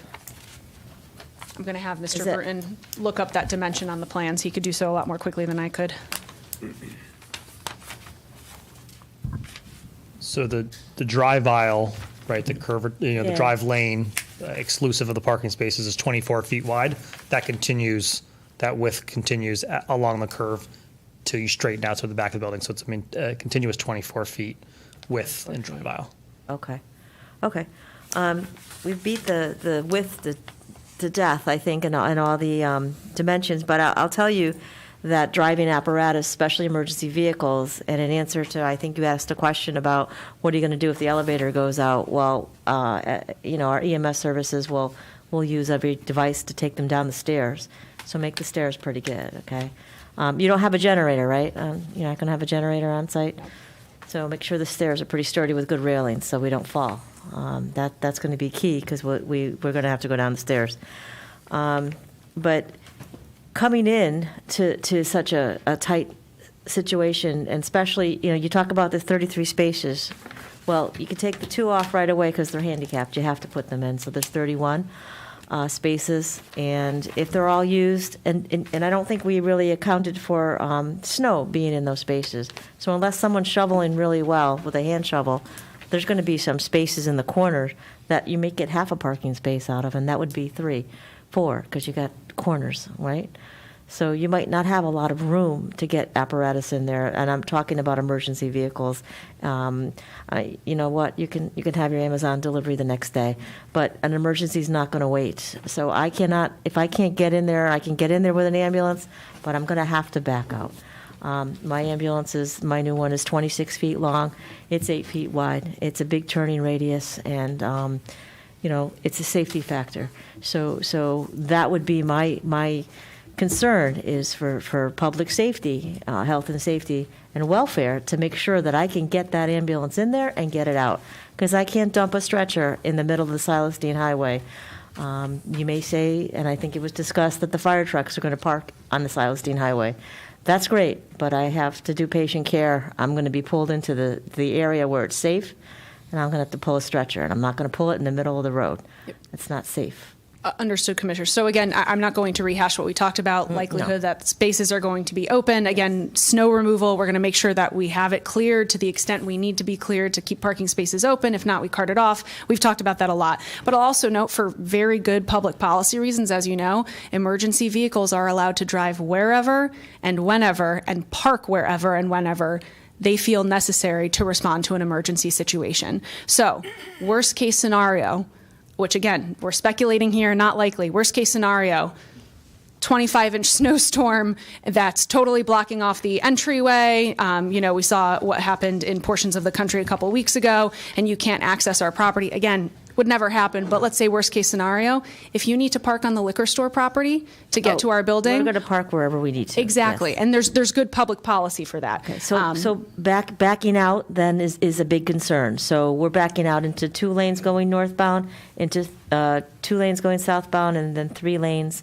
going northbound. So backing out, it would be the biggest concern I would see to get somebody out safely, whether it be an emergency vehicle or whether it be a car. So, and I'm just having visions of how we worked it, and all commissioners know about Cumberland Farms, how we had that issue with, people coming in and out of a single open area on a different area, anyway, a different street. But anyways, we had to have an island put up there in the middle of the road with actually, rods placed to prevent and have a right turn only. So maybe that's something to look at, if a right turn only is something that needs to be looked at again, just revisited, that's all. Maybe that's something that can be looked at. And I'll also note, Commissioner, if I may, I believe state law is that if there's an emergency vehicle with lights on, traffic needs to stop and yield to it. I know I do that, and I believe that's state law. We can't even get people to move over and take into considering the new law, to move over law. We can't get people to do that. And there's a number of professional first responders that get killed every year because people run into them, and it's a hazard to be out there on the road. Understood. So- And I'm just trying to add on to the fact that this will not be an issue here, combined, particularly if we have the loading area that we just discussed earlier. Right. Well, don't forget, you're not going to have 33 parking spaces. 2 are handicap, makes 31. And then if you have to end units of the parking spaces be, if someone parks on a diagonal in their parking space and goes over the line, who's going to watch out for that? So, and I say this with all due respect, Commissioner, I know that you're experienced in emergency services and in the medical profession, of course, but a lot of this is speculation. Mm-hmm. We have, the basic legal presumption, we're going to comply with the law, we're going to comply with the plan, our residents will comply with the law. I mean, you could be responding to a single family dwelling where you can't access the property and you have issues. So I understand your concern, Commissioner, but here, again, we've designed the site. We're talking about hatching off the area, which, by the way, there's a lot of talk about reducing the overall parking count because of the handicap spaces on site. Those still count as part of our parking spaces. They're not discounted because they're ADA. They're still part of the overall parking count for the site. So I just want to note that. But understood your concern. Correct, but the handicap parking spaces are left for handicapped people, correct? Understood, but if an emergency vehicle needed Yes. to access the property, as I'm sure you could agree, Yes. you could park there if you needed to. Yes, but if there's already vehicles there, already parked there, because I doubt they're out at 3 o'clock in the morning, that's when we do. We're understood, Commissioner. We're going round and round, Yep. so. Okay. All right, that's it.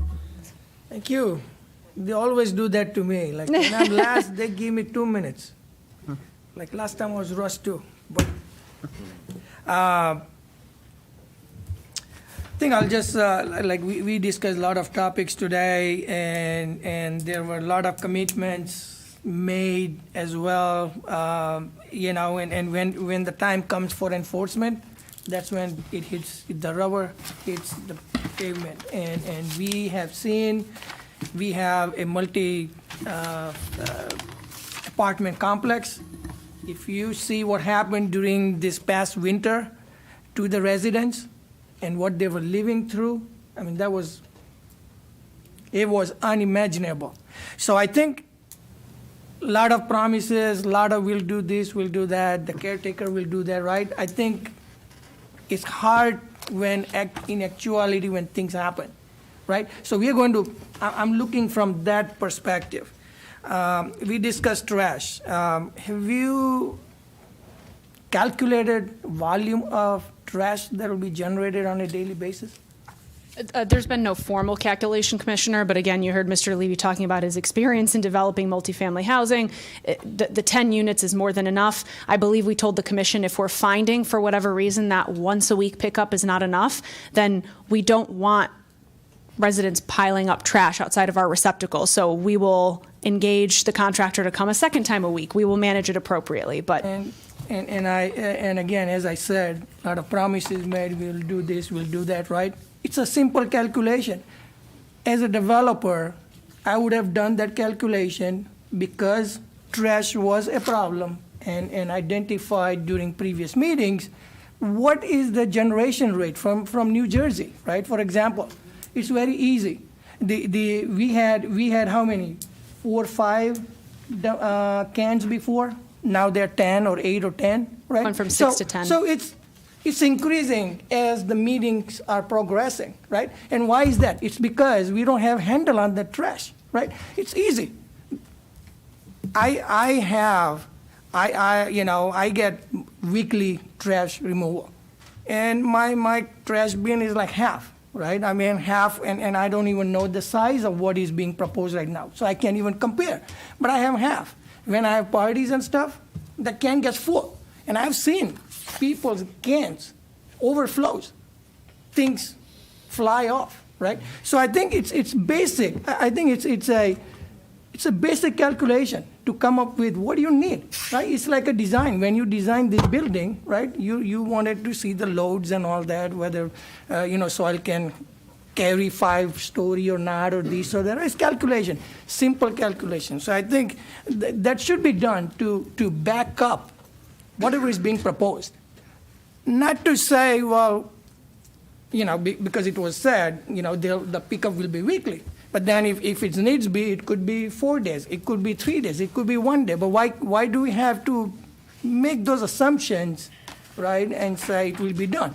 I think there is a concern. It's a safety concern because, when trash is all over the place, you have mice, you got rats, you got this, you're talking about a lot of things, right, coming out of trash. So I'll just leave it to that as a comment, and, Mr. Chairman, if I could just explain, you asked about why the trash increased in number. We proposed this development originally with 6 trash receptacles, combined trash and recycling receptacles. At the last, we believed, again, in Vessel's experience and BL's experience, that was sufficient to accommodate the trash from a 31-bedroom unit community. The commission pushed back on that and asked for more trash receptacles, so we added the 10. I do not have a cubic feet per day calculation of the trash generated by 31-bedroom, 550-square-foot units. But again, we're saying these things, these accommodations. This is something that we have applied for, a development with the 10 trash receptacles combined with recycling. We believe that's more than sufficient. We believed 6 was sufficient, but again, we were just adding additional to accommodate the commission's request. I'm saying that there are alternatives to addressing this, just to assure the commission, that if an enforcement issue arises in the future, again, we don't believe it will, and the applicant's entitled to that presumption I keep mentioning, that we're going to comply with the plan, because there's a lot of discussion here that we may not comply. Legally, that's just not going to hold any water. So we've proposed the 10 to give the commission that additional assurance. Let's say hypothetically something happens in the future, it comes to the town's attention, ZEO contacts Vessel, there are ways to fix that. That's all we're saying. We're not giving alternatives. We believe the once-a-week pickup by hand for the 10 receptacles is more than sufficient. So I think we're getting into some speculation here, but again. I don't think, I disagree respectfully. Asking for calculation, I mean, he has done, I mean, New Jersey is under, people are there right now, right? I mean, you sir, know what it generates, sir, right? with respect to Yep. your question. Yeah. The amount of trash generated by a unit is based on a number of different factors, not the least of which is the age of a resident who's living in that unit, the type of unit that's there, Yep. and their vocation. So the amount of trash generated in a building, if you had 30 one-bedroom units, everybody working from home, would be very different than the amount of trash generated if you had 30 people, all of whom went to work every day.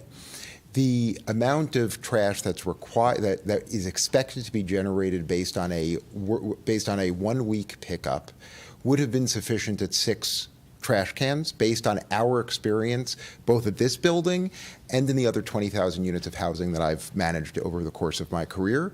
That said, we are in the business of trying to be accommodating to the places where we want to be partners and we want to be members of the community. We heard we want more trash. We said, we'll give you more trash.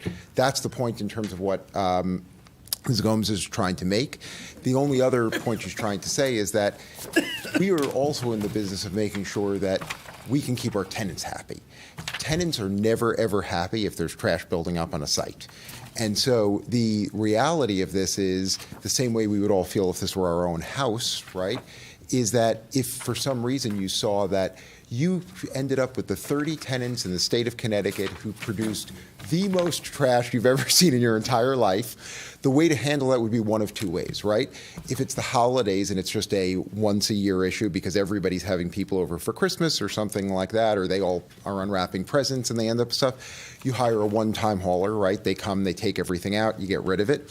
If it's a pervasive issue, you increase your trash collection, so you address that too. But the reality of all of this is, and I understand what you're saying, which is that there are, in every community, and this is true everywhere we go, there's, 1970s vintage housing that was constructed based on a certain thing. It has an owner that's, not paying attention to it because their investment in the deal has been amortized over the course of the last 52 years. And they stopped caring about what exactly happens. And so you end up as a community holding the bag, so to speak, for that. And you have to rely on your zoning enforcement issues. The stark difference, of course, in terms of what we're doing is we're building a new construction product that's not only, new construction where we have capital put into it, where we are highly incentivized to make sure that it's running exquisitely, but also that's branded. So, one of the, limitations we spoke about early on in the application was that our buildings are building, right? We can't do, certain things to it architecturally because it is a product. That productization means that it is a branded product. So in the same way that if you went out and bought, your Samsung TV or a Tesla or something else like that, everybody's going to know that it's a vessel, right? So I am even that much more incentivized to make sure that every one of my properties is pristine, because nobody is going to look at that property and say, oh, that's somebody else's property. Everybody's going to know that it's my property. So if my property in New London or my property here or anywhere else isn't the best property in town, that hurts my brand. That's a direct impact on anything that I ever do in the future and on my ability to get tenants in the future. Yeah. So we are completely aligned around all of this. So along those lines, I know that question was coming up, but now we have talked about the branding. Do you envision selling this project in 6 months, 1 year, 2 years? Is there even a remote possibility, or is that Vassal will own this property forever? Yeah, our business model is to own properties in perpetuity. There's different structures that we have for purposes of, how we own them and operate them, but our interest is in having our properties for long-term, perpetual hold, so to speak. So, and I know we talked about at the last meeting, the New Jersey project is the first of Vassal project, right? Built by Vassal LLC. And it has been probably 9 months now. At that time, it was 6 months or 9 months, right? So there is no history so far as to what will happen to the properties, right? Whether it will be sold, not sold, because we can put conditions. I mean, I don't know. We can't put conditions like you're not going to sell it, right? So again, I know we had talked about conditions and this and that, all that stuff to put it in. So we are trying to, and I think, again, all these things that we discussed goes in the same vein of owning the Vassal branding, right? You take pride in those things and all that. But after 2 years, if that is sold, now we are holding this back, all these promises that we have, right, that we have to deal with, right, as a town, right? So, Mr. Chairman, Yep. to be clear, just first and foremost, this commission does not have the authority to regulate ownership. Yep. So there could not be a condition maintaining that the applicant own the property or sell the property. The other thing, just legally, that doesn't work. Commission doesn't have the authority. Yep. Second, I'll note that the intent of Vessel, and I just want to be clear, there may be a transfer to a single purpose entity owned by Vessel. So, if the commission gets notice that there's been some type of transfer, that happens a lot with developers. They apply under one applicant, they construct, they transfer to a single purpose entity. So just so there's no uproar in a year that there's been a transfer to a Vessel entity. But then I'll note that this approval, this site plan approval, it stays with the land, right? So ultimately, if you get an approval, let's say hypothetically, and and I certainly hope this doesn't happen, and there's no indication it will, but let's say Vessel has to close up shop in a couple of years after the property's constructed, whoever owns that property is still subject to the site plan approval as approved by the commission. So all of those things, again, we're getting into a lot of speculation here about potential ownership, and this might happen, and this might happen. There's no intent on the applicant's part to transfer. And I think with all due respect, the reason I was heading in that way was because of it will be done this way, that way, we'll take care of that, right? So I think it's in that vein, and I understand, I'm fully aware of what commission has authority and not. I mean, I've done this for years, so I understand that. The reason I was going in that direction was, as I said in the beginning, I mean, a lot of things were said, we'll do this, we'll do that, right? But at the end, I have seen again and again, and as I gave you example, this winter, 2 months before, 1 month before, MDC is right here. I mean, they know what happened. There was water gushing, through the apartments, right? People were, and town had to get in. But again, that's a different building, but there is a reason why I'm asking these questions, and so everybody understands, people sitting in the audience understands what the town is getting into and what the promises are made, right? So, Chairman, the thing I'll say to you is beyond ownership. Ownership is just, a question of legal ownership and capital. Yep. What you have to realize is the building itself is branded. It's a product. It's associated with a business, right? So whether, I own it or Ms. Gomes own it, it's still a Vessel building, and it impacts my ability to go, do more business as Vessel in that way.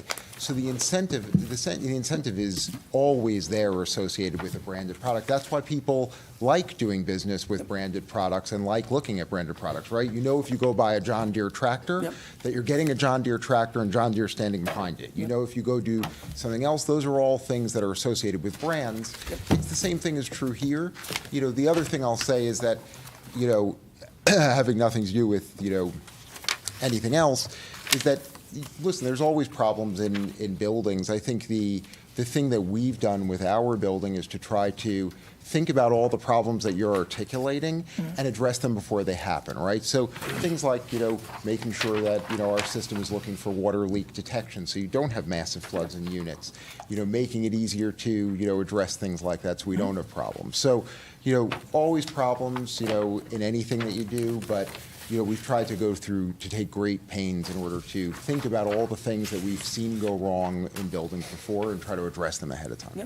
No, and I've seen, I think your buildings, what you're proposing, high quality, environmentally, sustainability, all this stuff, I think those are, very good, aspects of the project.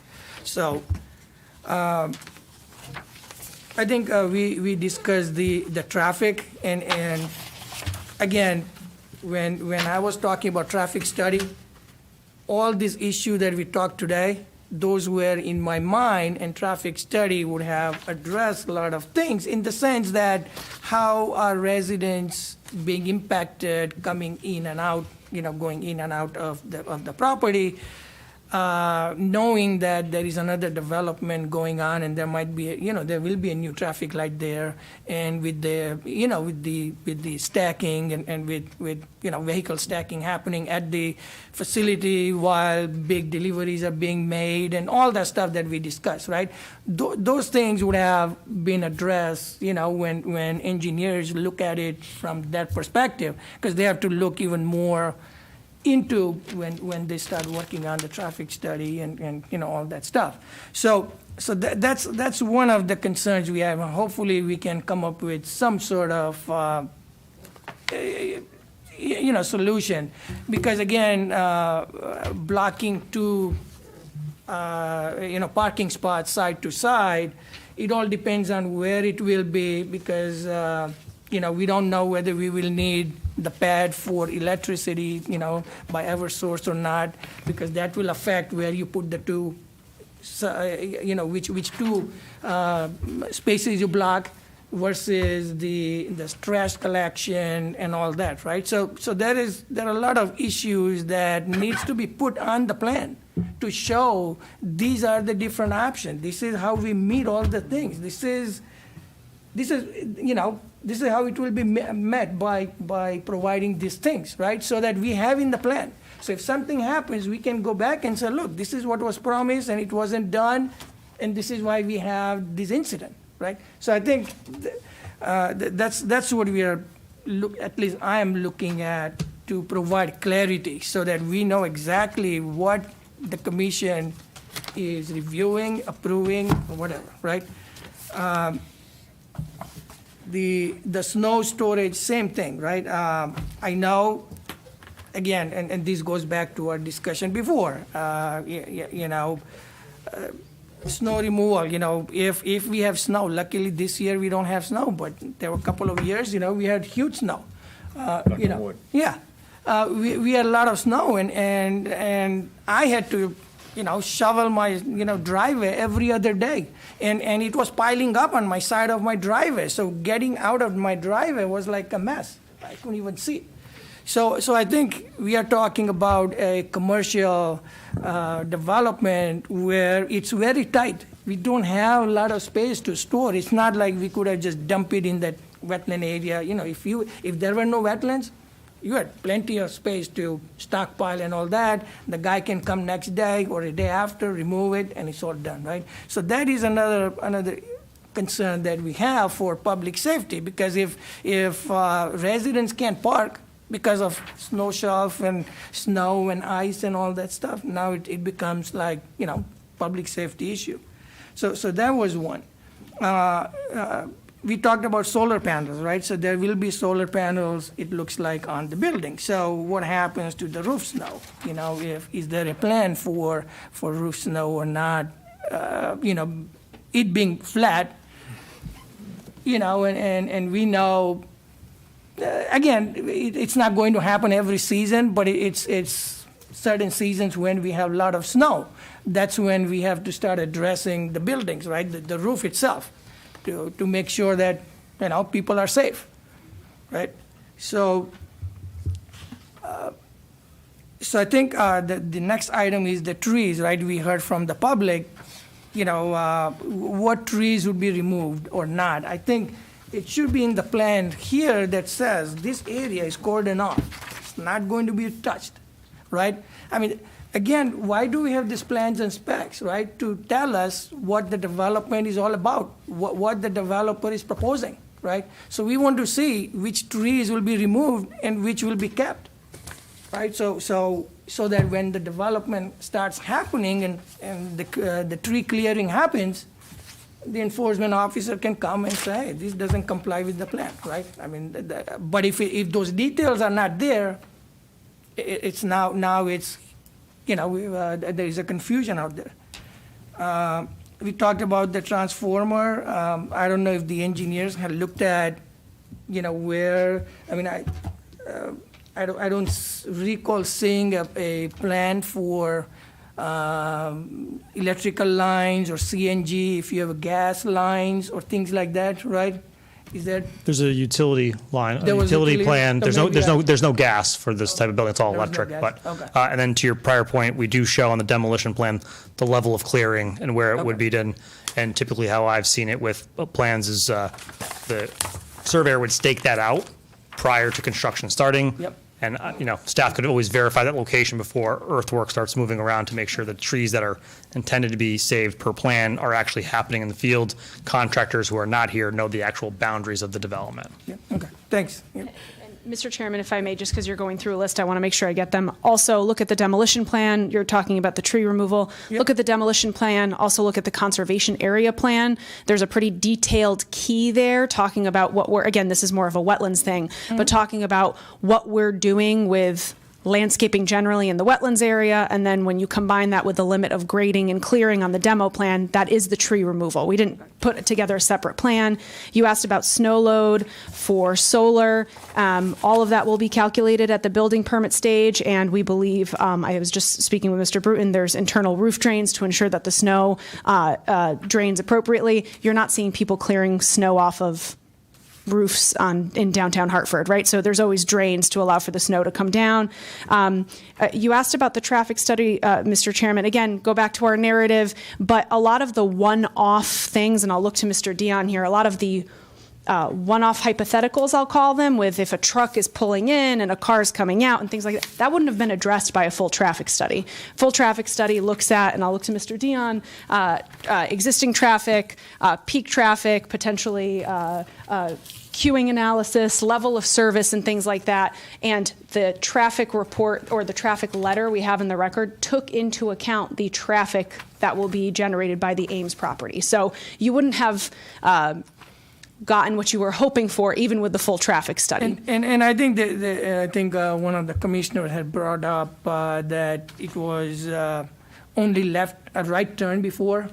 Again, it was a preliminary presentation that was made. So I think engineer was thinking, I mean, they made some assumptions at that time when they proposed the preliminary plans, right, for right only, right? And then it changed to left and right? So what was the assumption at that time? I think I'm assuming that the engineer had taken everything into consideration when they were doing this presentation or doing preliminary, planning. So I think, and it changed. So I understand what the traffic study, includes and all that, and I think that it would have shown that coming out and taking right or taking left northbound is not an issue, because of, this traffic light, because if that traffic light turns green and somebody is taking left out from the development and they have to cross 3 lanes, right, what happens? I think I know we are talking about ifs and buts and things like that, but I think that's the comfort level we need, right? I mean, it's about comfort level that is given to us that says, hey, look, we can't do 100%, but based on 50% we have done, it is safe. It is good. I think that's what we are looking at, and as far as the traffic analysis or whatever it is. Understood. I'd point the commission back to Mr. Dion's testimony and his letter in the record. Yep. Thanks. Yep. And I think with all these things, it comes down to who monitors, who enforces, and I know the enforcement authority lies with. It's ultimately, pointed to the town. I don't know what enforcement vessel development would do, if all these things are not done, snow removal or trash removal or, all those kinds of things, right? It comes down to. Are you asking about I'm just trying to understand, Mr. Chairman, the mechanism by? Yeah, like mechanism, and I know there will be caretaker and. Right, it's set forth by state law. So if there was an issue with the development, then the zoning enforcement official for the town has the authority to determine whether or not to enforce. It's not automatic. It's the CEO's purview to determine whether or not to enforce. If he or she determines it's something worth enforcing, they will issue a cease and desist order on vessel. There will be certain timelines and monetary fines and things like that. So it's a statutory process for enforcement. I think and we had touched upon this thing, the 8-30G, right? The primer or the basics of 8-30G is to provide affordable housing to, people who cannot afford to live in McMansion or, things like that, right? So it is about environmental justice, right? It is providing opportunities to people who cannot afford to live in communities where they work, where they live, where they and where they want to live, right? So that's what it does. It provides equal opportunity to people to live in communities, where they want to live, right? So and that was the 8-30G concept, right? That's the thinking behind. Along those lines, right? In this development, and I had said this before, I do not see any entertainment or any amenities that a resident or a renter would have on the development that's happening across the street, right? They have sidewalk, they have dog park, they got, there is entertainment at the crossing, all those things are given to these residents. So health-wise, mental-wise, they have something to do to entertain themselves, right, at this location. There is nothing. There is no, green space. There are no benches. As you know, a lot of people work from home these days. They may want to just take a half hour and say, I'm just going to walk around and come up, right? There is nothing like that to these residents. And it's like, why we are not providing that equal opportunity to people that other people have, right? So I'm thinking from environmental justice perspective. Let me try to address that because we're sort of going round and round in terms of this conversation. Let me first step back and say the purpose of 8-30G is, yes, to give people access to housing that is high quality and that allows them access to housing that they can afford. And if you look at, I forgot what the latest statistic is, there's something like a need for 80-something thousand units just in, the Hartford County area or something like that. But I'm going to start back with a statement you just made a few minutes ago, because I think consistency is really important. And that is, you started talking about the atrocities of the other buildings in town and the experience that people here know about. They had broken pipes. People were living in unhealthy conditions. They were in a terrible state. And how were we going to avoid that with this property? And what I would say is this, is that I don't know exactly which property it is, but that property may have had tons of space to walk around in, and yet it's unlivable. And that property may have had a community area to congregate in. But as to your own testimony that you were making, unlivable, untoward conditions. So when we think about housing and quality of life and health and safety, we think about it in a very, very clear way. And we think about it in a clear way because it is very clear for people. People don't live in the green space outside of the building. They live in the community and they live in their units. People don't live in the community room that doesn't actually get used by any buildings. I've owned properties that are as large as 638 units. I had more community area space in that building than any apartment building in this community ever. I had 638 tenants, 33 of them used the common area space. We track all this very carefully, but let's start with what we do give tenants. Our units are made with healthy materials, with no off-gassing, with no leaching. They're made with materials that are hypoallergenic and antimicrobial so that people are safe. Our tenants breathe air that comes through a purification and monitoring system, so everything they're breathing every day is health and safety, so that when, if God forbid there's another COVID outbreak, there's no COVID coming in between and out of units. Our tenants, when they leave every day, have their bathrooms sterilized using UVC technology. Our tenants live in units with extraordinarily high ceilings and tons of natural light. They live in a system that has smart home technology there in order to improve their quality of life, providing hearing and visual prompts for hearing and visually impaired. Our tenants have the ability to have access to any number of amenities that don't exist in any unit today. And our tenants live in those units for pricing that they can afford. So while I applaud the building that's going in across the street for the Ames redevelopment, I think it's terrific. I've developed buildings like those. I think they're excellent, and I think they have a place in every community, and they should be built. But the result of the Ames building is that one-bedroom units are going to be $2,200 a month or more. And regular working people can't afford that. And what we are here today to talk about is how we provide housing for regular working people. And providing housing that has pools and gyms and all these other things doesn't do that. It doesn't do that because you can't afford, as the owner of a building, to provide housing like that and have rental rates that are going to be for regular working people.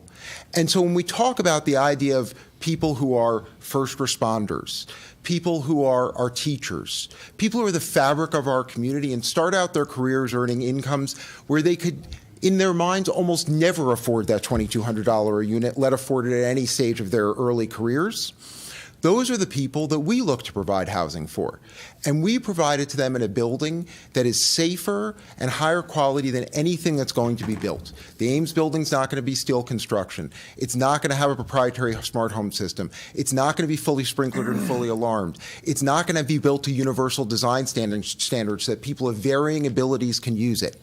That's what we aspire to. We aspire to provide housing for the people in communities who need it, the people who have gotten left behind, not only in this community, but in communities throughout the U.S.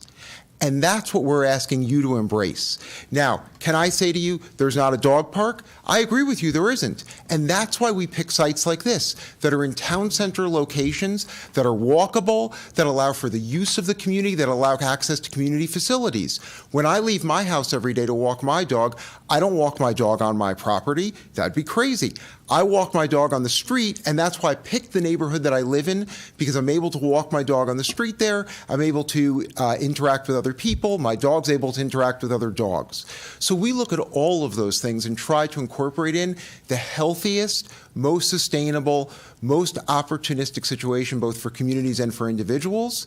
And unfortunately, while again, I applaud beautiful buildings like the Ames building, I think it's terrific. We want to be their neighbor. We can't wait to see what they're able to do. We also realize that those units are not going to be available to people of regular means who are working hard every day to support themselves. So how would you compare this development with your New Jersey development? What is the size of New Jersey? What's the property size? These are bigger units. They're 1 bedrooms instead of 2 bedrooms. They're more advanced than the first generation of the building because we continue to iterate on them. So the area-wise, so this is half an acre, right, site. How big is the New Jersey site? It's about 5,000 square feet. Okay. So and how many units? So when you compare. We have, it's all 2-bedroom units. There's 6 2-bedroom units with approximately 12 tenants on that. Right. So 6 versus 30, right? 30 units that we have here, right? So I'm just comparing the density. This property is more than 4 times the size of that property. But it's. And those are all 2 bedrooms, and this is 1 bedroom. Did it have wetlands on the property? Did it have wetlands? No. It didn't have, right? So I think that's nothing to do with the usage. Yeah. No, and I think I'm just trying to see what's. We're talking about this property. Yeah, I know. Trenton, New Jersey is 300 miles from here. I understand. I'm just trying to see what. But our property, what it is. our property in New Yeah. London is about 6,000 square feet, and it has 30 units on it. And it's in a floodplain, and it's in a hurricane zone, and it doesn't have, it doesn't have the common amenity area spaces for the site plan that we have. Excuse me, Josh. Could we please have, if we could have whispering conversations, because we are recording, and I'm hearing a lot of chatter in the room. So, thank you. Sorry to interrupt. Yeah. So I think. So I'm looking from that perspective as well. Like, what do we, what the residents have in terms of, they're working all day. If they want to relax, they want to go down, things like that. So, and we discussed that. So I'm okay there. So I think those were my major questions I had. Thank you. Thank you. Anyone else who would like to,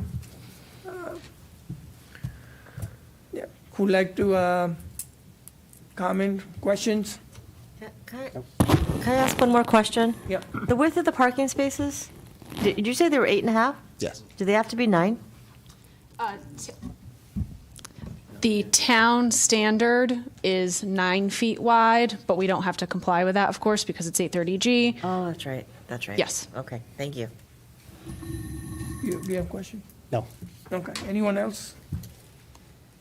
All right, Motion to Can I- close public hearing. can I have a second? Second, I guess All we in have to. favor? Aye. Thank you, Thank you. Commissioners. Thank you.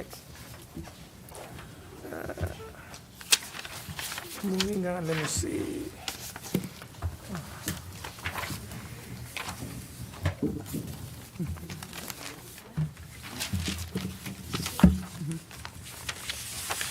Moving on to, yep, Moving on to the regular meeting. Anybody from the public that would like to speak outside of what is on the agenda? Speak now. Quickly. seeing none. Moving on, consent agenda. Motion to approve the consent agenda.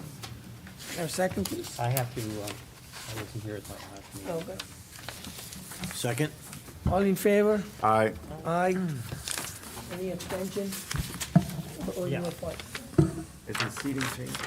It should, yeah, it should be. Now it's the regular members, Seated. Yeah.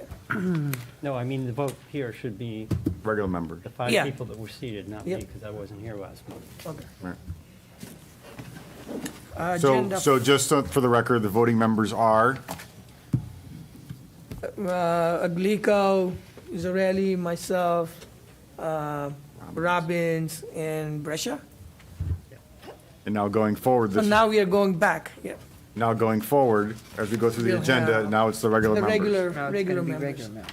Agenda item A, site plan application, Vessel RE Holdings LLC proposing 31, actually, I don't have to read this because we're tabled. No, we are, it, yeah. Yeah, so, So, well, you do have to read it because public hearing's closed. okay, So you do have to read it, and there does have to be an action taken okay. on this. So agenda item A, site plan application, Vessel RE Holdings LLC proposing 31-bedroom apartments with 9 apartments being designated as affordable in accordance with Connecticut General Statutes 8-30G, along with associated site improvements for property located at 2369 Main Street, Rocky Hill, Connecticut, in a town center zoning district ID 10-080. Motion to table this application until our next meeting. Second. All in favor? Aye.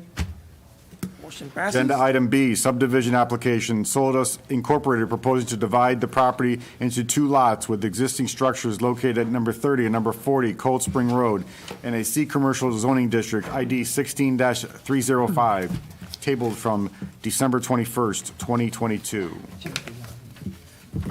Thanks for sticking around. Yeah. Good evening.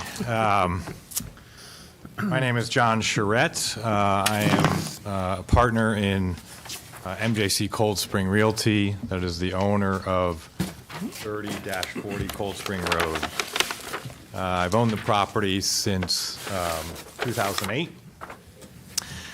We currently have a vacant space in Building 30, and we have an interest from a company by the name of Northeast Labs that is currently located in Berlin, Connecticut, that would like to come to the town of Rocky Hill. The owner of that business is here with me tonight, so if you have any questions for him, he'd be happy to address them. So we've entered into agreement for Northeast Labs to purchase the building known as 30 Cold Spring Road. But in order to do that, we need to subdivide the property, which is currently known as 30-40 Cold Spring.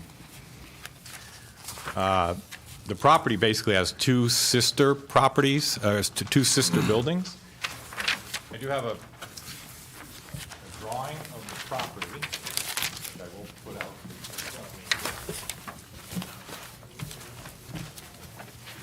Want to take one? So, I received those before the meeting. yeah, Kim had asked me to produce half-size drawings that each commission member could look at. So I provided that before today's meeting. So that is the same drawings as I have on these boards in front of me. But as I was saying, the property has 2 what I call sister buildings. There's building number 30 and building number 40. Building number 30 has about 15,000 square feet. Building number 40 has about 21,000 square feet. The buildings were almost built with, a split property in mind. It's very, very easy to subdivide the property, and we'll go through that in a minute. I do want to point out that when we do split this property, there will be no visible change to the property. There's no plans to change anything at all of the property or how it's laid out. And so if I can pull this drawing, I have identified on the drawing a red line here, which shows the division of the property. So it's going to split right between, there is a common driveway, and that was all done in accordance with regulations, which I'll turn over now to Skip Alford, who is the engineer that prepared the drawings for this subdivision. The only other thing I want to address before I introduce Skip is that in the last meeting, there was questions about comments from staff that needed to be addressed, and we did get those comments to Alford Associates. Those items were addressed and resubmitted to the town, and I received confirmation that all of the issues addressed, brought up by staff were addressed. So I'd like to introduce Skip Alford, and he could tell you any technical issues or address any of that. Excuse me, while he's introducing, I missed the first part, so we should have different people seated for this So particular you didn't agenda. read through? Okay. So we answered that. I thought you read through. Okay. It is, but it's better when we see it in person. All right, so the seated is Commissioner Glico, Zarelli, myself, Robbins, and Brescia. You're making me work. Yeah. Good evening. Good. My name is Wilson Alford Jr. I go by Skip. I'm registered as a professional engineer and land surveyor in the state of Connecticut. I was involved actually in the construction of the buildings and the site planning through the town back in the 80s. And the two properties, as you're looking at the drawing, north is to the top of the sheet. Cold Spring Road, if I remember correctly, it's the bottom of the sheet. North is to the top of the page, and Cromwell Avenue, if I get it correctly, Cromwell Avenue is over to your right as you're looking at the sheets. So it's just, the first major buildings on the south side of Cold Spring Road as you're looking at it. The buildings were built separately. The utilities for each of them are separate. Water, sewer, gas, and electric are all separate for each of the properties, so there's no problem with dividing that way. There is some storm drainage that goes from one site from 30 onto 40, and we propose to leave a right to drain from 30 onto 40. As John pointed out, there is a common access in the middle of it. There's one driveway which goes to the street, and we propose to have an easement over that with reciprocal rights for maintenance of the driveway and for clearing of it. We looked at the property, and what we did is have it show each of the lots, and we went through an analysis, and it's on the second sheet as far as zoning, and looked at the zoning requirements for area, frontage, setbacks, coverage, et cetera, and both of the buildings and both of the lots will conform with the zoning regulations for each of them, so that by subdividing them, there is no problem with any zoning compliance. And as John pointed out, that the only difference that there is to the site, there will be no changes to the site at all. The only difference is there'll be a plan with a line drawn down the middle of it that's filed in the town clerk's office. It appeared at the last meeting, I did watch the meeting from home, and it did appear like there were some questions on the easements. That's why we had asked Skip to attend. So maybe I'll start from, if you got questions. Do you have any questions on? No, I don't have any questions. I was just looking at the zoning compliance. It appears to be in order. Leslie? No questions. Commissioner? Yeah, so last meeting, a couple questions were brought up about the easement. It doesn't show all the utilities, so it's calling out proposed access and utility easement in favor of 30 and 40 split in the driveway. What utility are we talking about? I think that that's just a catch-all in case there is something other in the future that nobody knows about at this point, that, you know, when I designed the site, you know, I didn't worry about the internet. Correct. And 30 years from now, there may be somebody that decides, you know. So that's just in case they want just to in run case. something through? Each of the properties, if you look at the top of the sheet there, it shows where the water connections, Yep. the Gas and electric. gas, they all just go separately to the street. But it's basically, the reason it was written that way is just a protection, because you don't know what's going to happen 20 or 30 years from now. Okay, and the other question is, so the easement is being proposed on top of an existing easement, and is that, I'm not saying it's illegal, because I know you could do it, but there's some verbiage in certain easements that don't allow an easement on top of an easement, depending on the I utility. don't think that's the case with this. Okay. You mean where it goes over the MDC easement? Correct. You know, a lot of even, I was just going to say town roads, you know, they're on top of what could be an easement, but I don't think that the MDC has an exclusive easement that doesn't allow another easement on top of it. Okay. That's all I got. I have nothing. Commissioner? Yeah, I mean, the clarification in the last meeting, we just had questions about whether the lots were conforming and everything, and I see that it's all included here on the second page, and everything's in conformance with the zoning regulations, so I don't have any more questions. Commissioner Brescia? Is building 30, is the front entrance in the back?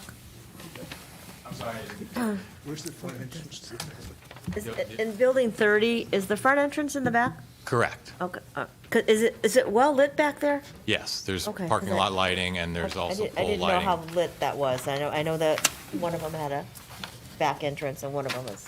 Yes, yep, so yeah, it does have a back entrance, but yes, there's full lighting on the site. Yep. I'm good.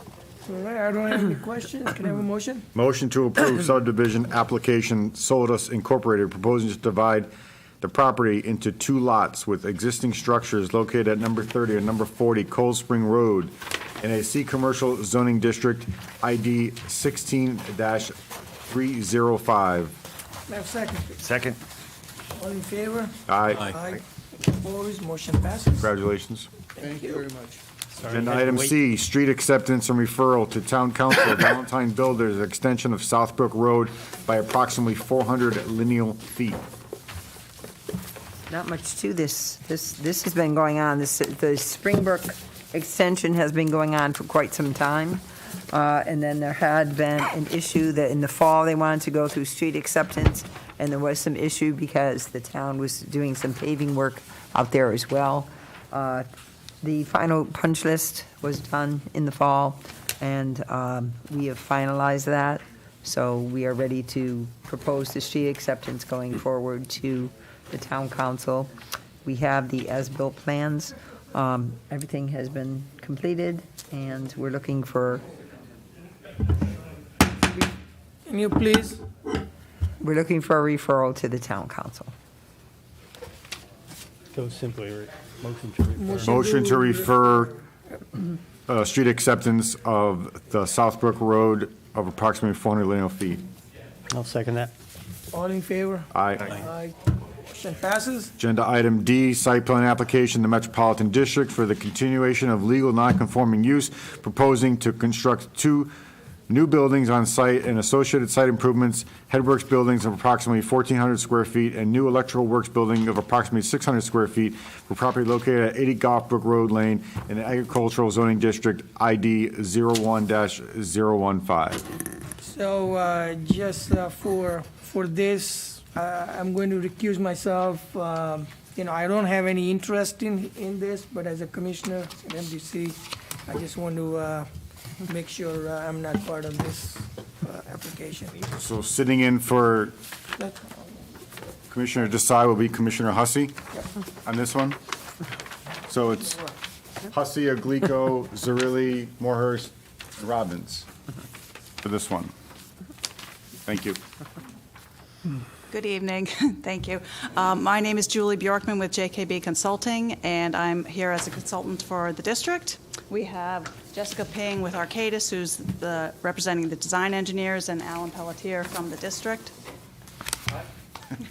I'm just going to pass out. I have copies of PowerPoint that. I can take them and pass them. Okay. Okay.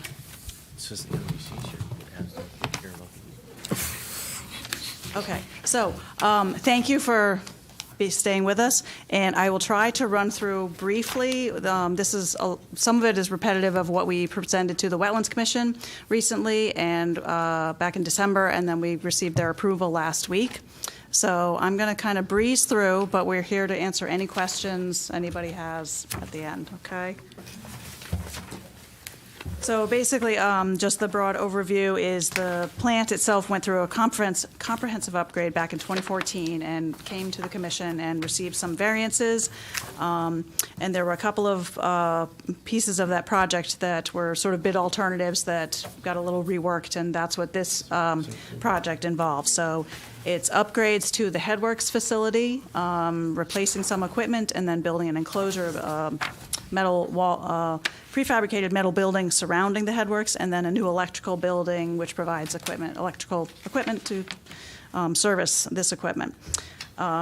It's a state-funded project under the Connecticut Clean Water Fund, and both of the new buildings will be within the 100-year floodplain. So I want to make note this is, a site plan review, but also seeking a floodplain development permit. And I reached out to David Palmberg and Kip Ritchie earlier just to ask if there were any comments from engineering or town staff, and as we understand, there weren't anything, nothing was sent back to us. So this is just an aerial showing the, in red, the new electrical building location kind of in the central portion of the site, and the new headworks building, which is in the southern part of the site. So, as I mentioned, Rocky Hill wetlands permit that we've received approval for. We're here for the site plan and floodplain development permit. And through Connecticut Deep, since it will be clean water funded, we have to get approval of a resiliency evaluation that was completed, and we're in the process of submitting a flood management certification. There's NDDB, which is Natural Diversity Database features on the site, and we did our proper consultation. We presented that to the Wetlands Commission. No impacts anticipated, and portion of the site. This shows the blue at the top of the screen.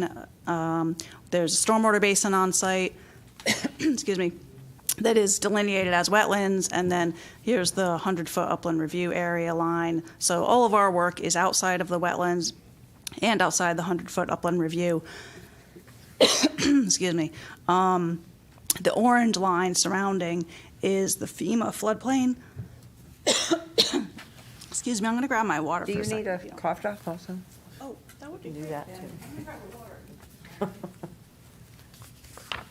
You get dry sitting here for 5 hours.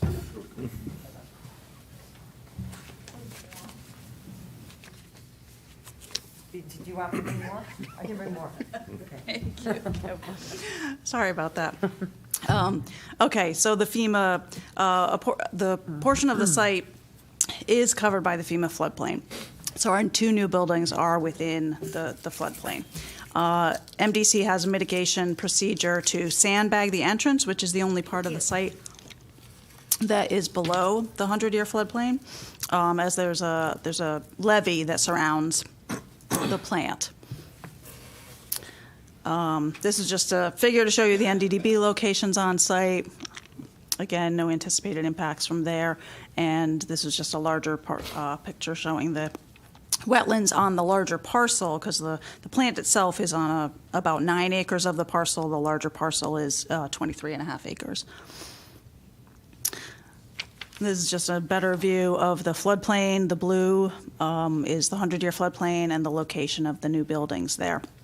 So, consistent with the 2014 approvals, it was discussed that because the plant is protected by the levee and the flood mitigation SOPs by sandbagging the entrance, it's not allowed to flood.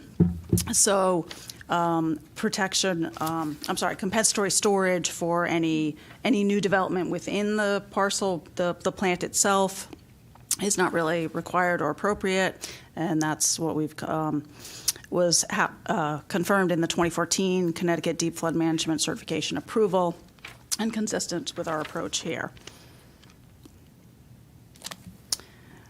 In terms of the two buildings themselves, they're going to be elevated and or flood-proofed. So the electrical building will be elevated to 3 feet above the 100-year floodplain, and that's per TR16 and Connecticut Deep Clean Water Funding requirements. The Headworks building will be wet flood-proofed because it's basically surrounding a bunch of infrastructure and existing equipment, and it's going to have flood louvers to allow the floodwaters to come in and equalize the pressure. And certain of the facilities, certain control panels, et cetera, will be elevated as needed, but other gate actuators and other items are going to be flood-proof or sacrificial, meaning they would just be replaced after the flood recedes. So, and we have details of those floodplain engineering measures if you need them, and Jess is here to answer questions if you have on the specifics of the floodproofing design for those buildings. This just shows the ENS control, and I highlighted in yellow the silt fence locations around the staging area.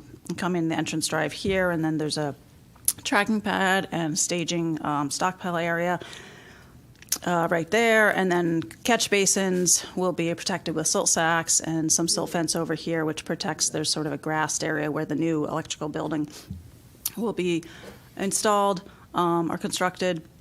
The hatched area basically shows the repaving that's being done, and basically it's some minor grading issues with placement of the building that needs to be done, and associated with relocation of some of the utilities. So there's a stormwater pipe that goes right under where the new electrical building will be constructed.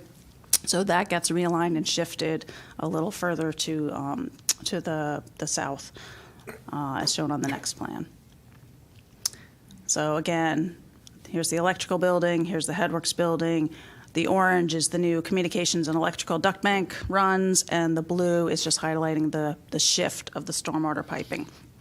So there's no change to stormwater management at the site. It's just a shift and relocation of that one segment of stormwater piping.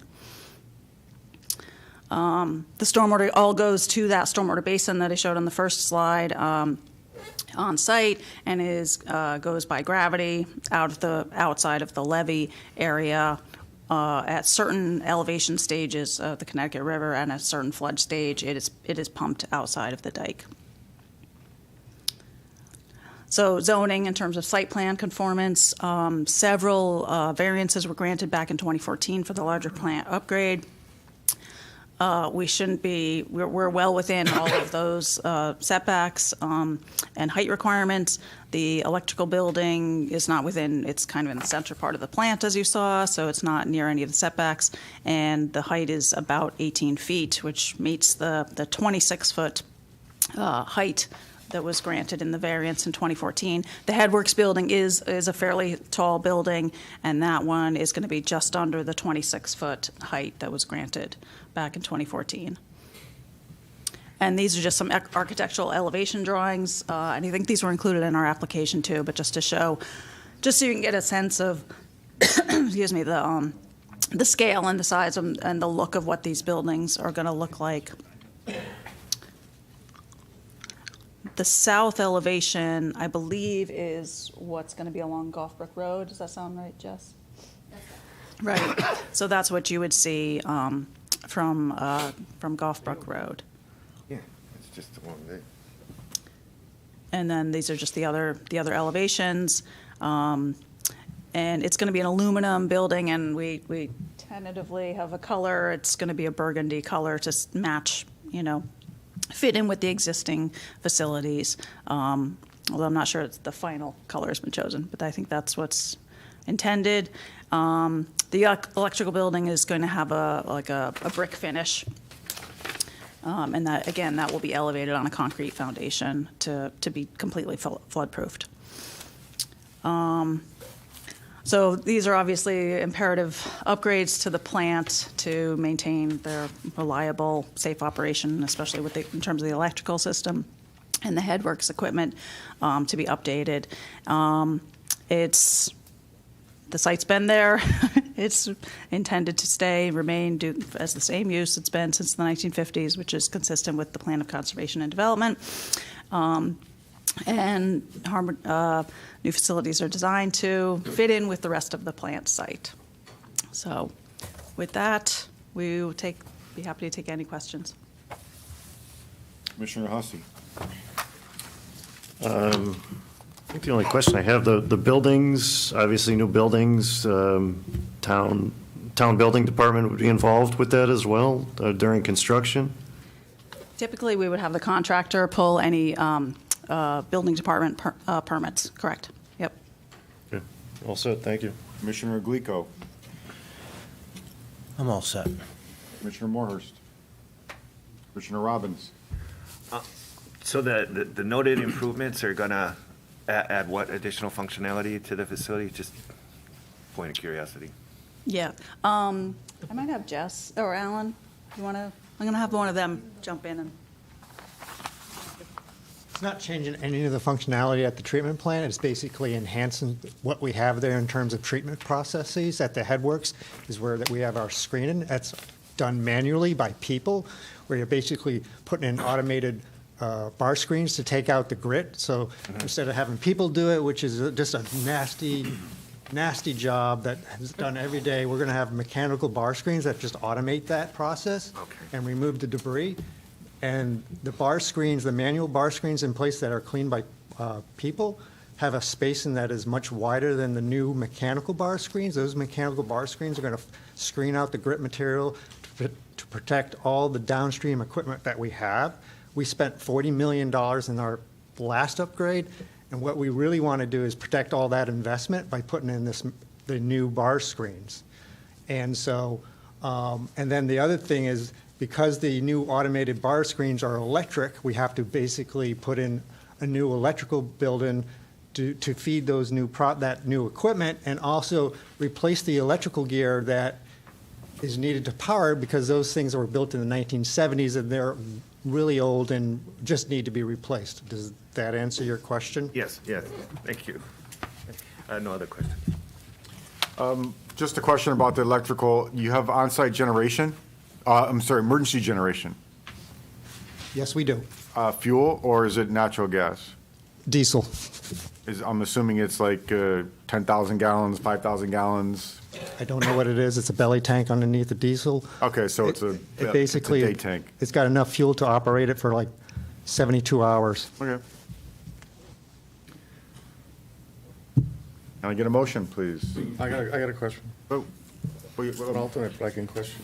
you can't ask questions during these type of meetings, because only the voting members can ask questions. Once you do that, Really? This isn't a public hearing. this isn't a public. Are the buildings? So unfortunately, the alternate, Okay. according to our bylaws, the alternates cannot ask questions on the regular Unless agenda it's a item. public hearing. Yes, unless it's a public Okay, hearing. gotcha. Sorry. We tried to change it and it didn't work out, but unfortunately. Well, we should. Yeah, well. But anyway, We can. for another day. Yeah. That's a Can I separate. get a motion, please? Motion to approve the site plan application Metropolitan District for continuation of legal non-conforming use, yada, yada, yada. Can I get a second, please? Second. All in favor? Aye. Aye. Thank you very much. Thank you very much. Congratulations. Thank you. Keep Good our night. water Thank you, clean. Kim. Bet you wish you had the last 4 hours back. Oh, there he is. Okay. I was going to say, can Oh, I was listening. we go find? I didn't ask any questions. Guess we don't. The issue I is thought we put it in the They know- bylaws. They'll say I was there. It's my they're in MO. a FEMA zone and I was an alternate. I Yeah. 100-year flood zone. I mean, it They're just saying they clean. don't That get was a Ron much towards Angelo. compensation because Yes. they're going to put deployable measures right here. All right, That does, but it's a zone moving on to item 6. that the Any deployable other measures business? can be put in place. Zoning enforcement. Zoning enforcement, I know that we've been getting a lot of blight complaints lately, and a lot, Come on, man, just talking. a Listen. Can't hear lot over of your blight gavel. complaints and a lot of unregistered or inoperable vehicle complaints lately. So that's what we've been dealing with respect to zoning enforcement. So, I don't know if there's any Alright. questions. Minor modification. Okay. I know there was, and I wasn't here at the last meeting, it's my understanding that just so the people in the back of the room, who I can't see, okay, it's my understanding there were people here at the last meeting about the Foundry, or Riverfront Future Partners, and it's also my understanding from speaking with the chairman during the course of the day about the agenda, that not during the meeting, but after the meeting, there might have been a request for staff that was present for a legal opinion. And when I talked with him today, he did not do Okay. that. So I would defer that till, I guess, our next meeting, unfortunately. But I will confer with you as to what that was for. But Okay. I think we had some clarity on the phone today. I Yep. did speak with the chairman today. I do that before every meeting. And when we discussed this item, he said, I guess what the legal opinion request was, and I don't know if it came up on the record, but there was a request as to what or how the commission could get this item back onto the agenda. That's what my understanding is. Correct me if I'm wrong. Yeah, I think we just wanted to see whether this proposal should have come to the commission, for review, for changes and all that, because, again, looking at the whole project and changes that they were proposing and things like that, I think, And the use, the use also. the use, so, This is a minor modification. yeah, so,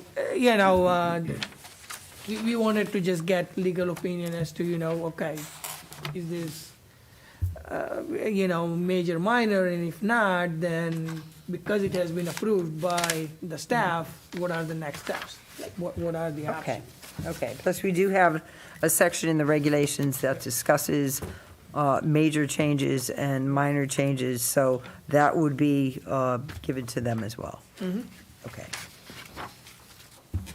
All right, Plan Implementation Committee, next meeting is February 1st. Look, you up there? Well, I No, guess you we'll already be gave. taking, we'll be. We got a whole agenda. I know. Yes. Week after next.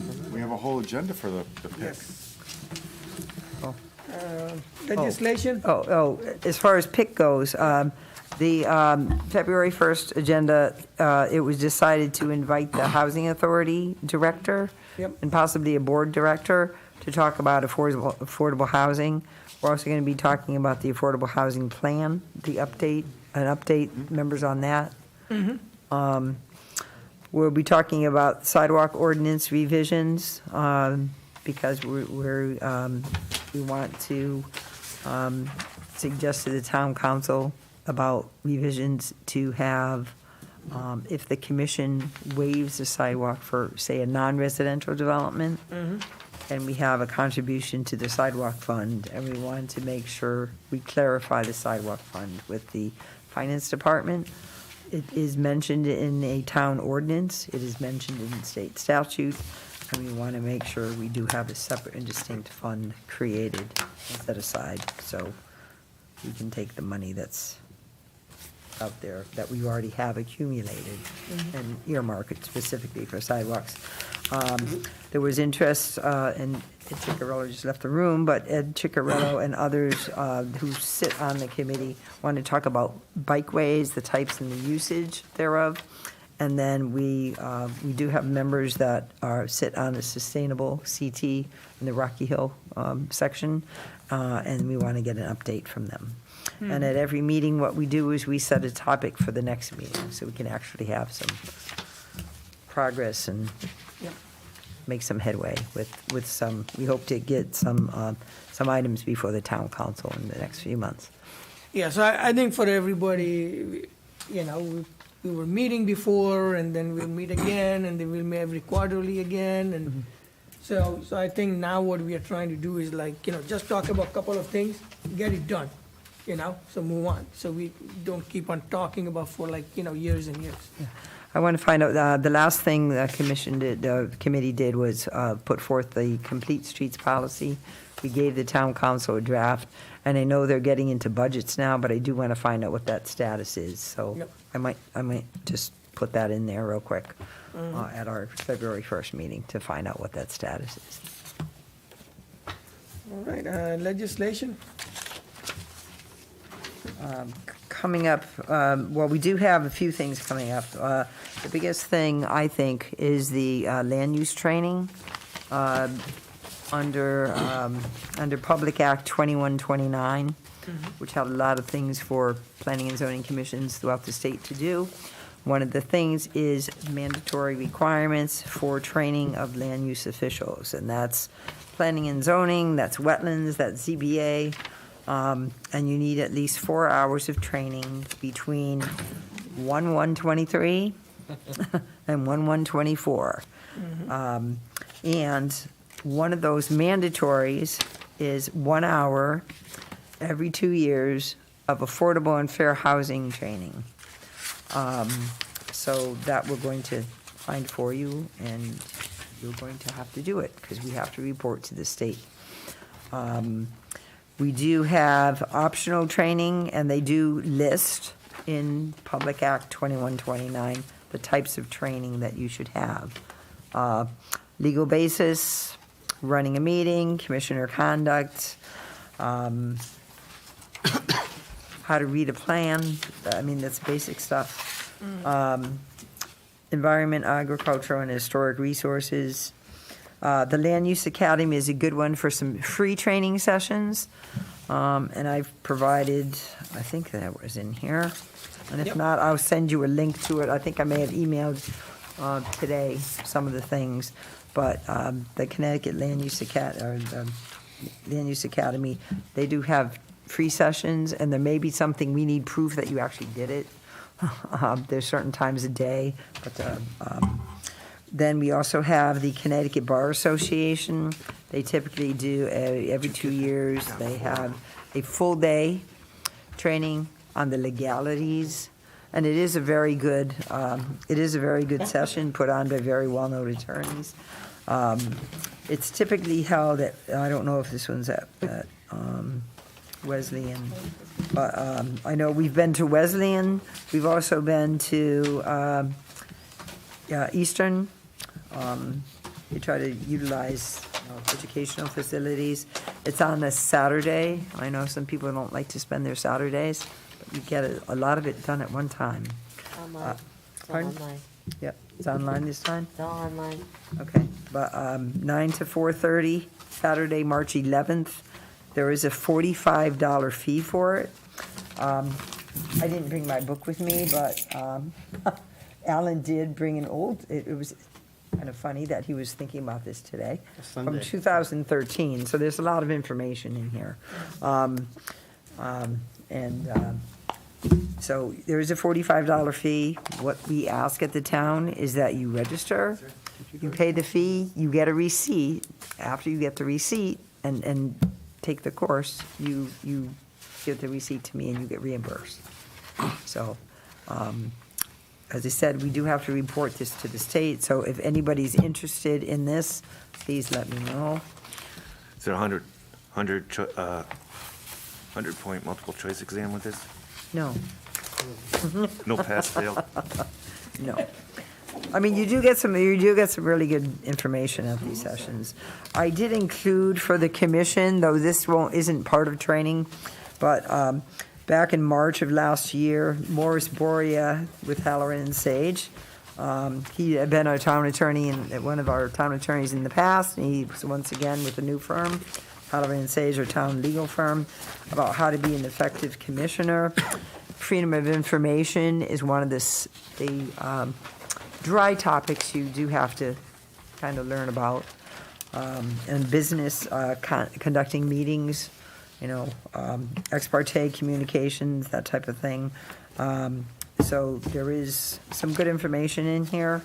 As I said, it is dry, and I apologize, but it's something you need to know. And I know many of you have been through this before, but with the new law, you get to do it again, and we get to report on it, so we'll be harping on that. Yeah, so everybody, we have to take the recommended ones, otherwise you can't be on the commission. The affordable housing is mandatory, so we'll get that out to you. You get that through this. If you go to this, you get it. Yep. Affordable housing. Right? Which one? The Connecticut Bar? Yeah, the bar. I think that might be included in it, yes. Yeah, affordable housing. As long as it meets the criteria. Well, I'm also including in the commission's packet the adopted affordable housing plan. So I'm going to add that on the bottom of the agendas now, so we can discuss things and what we want to talk about. And it might be a good idea, seeing that we're going to be talking with the Housing Authority at the PIC meeting, so that may have some impetus to maybe see what we want to tackle first. All right.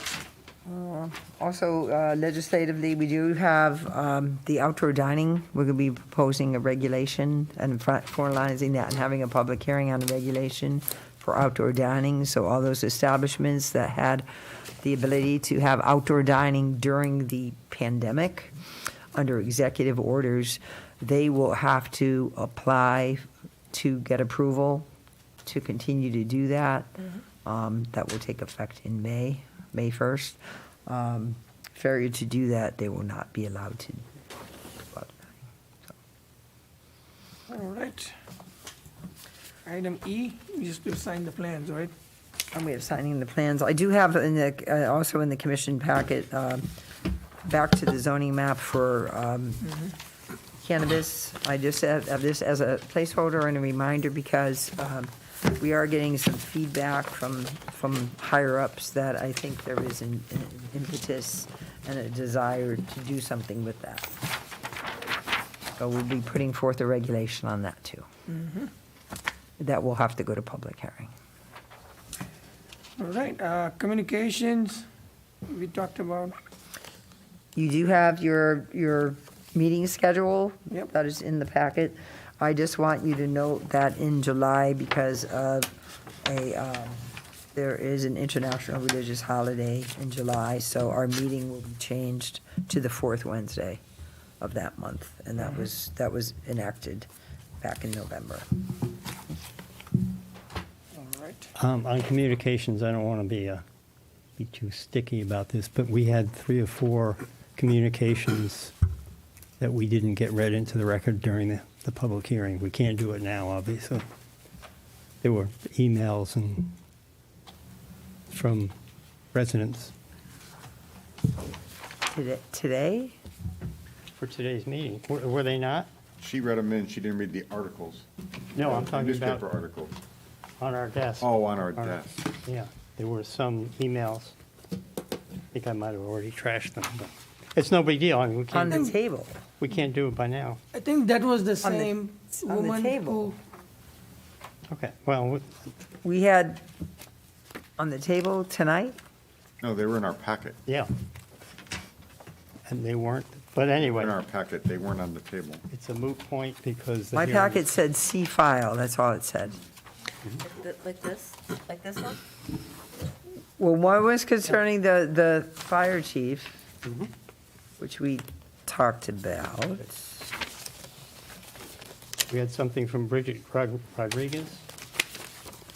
dated October. I don't have it in my packet. Ellen Baglia from October 14th.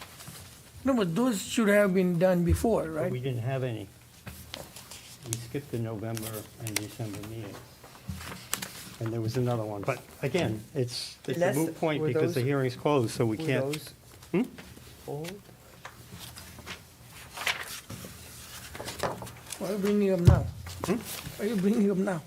Just Well, that's yeah, we- Southbrook. We That's should definitely- Should have brought up before. Well, I didn't realize until I was going through all my stuff. But All right. I didn't have them in my packet, so I couldn't. I didn't do the packet.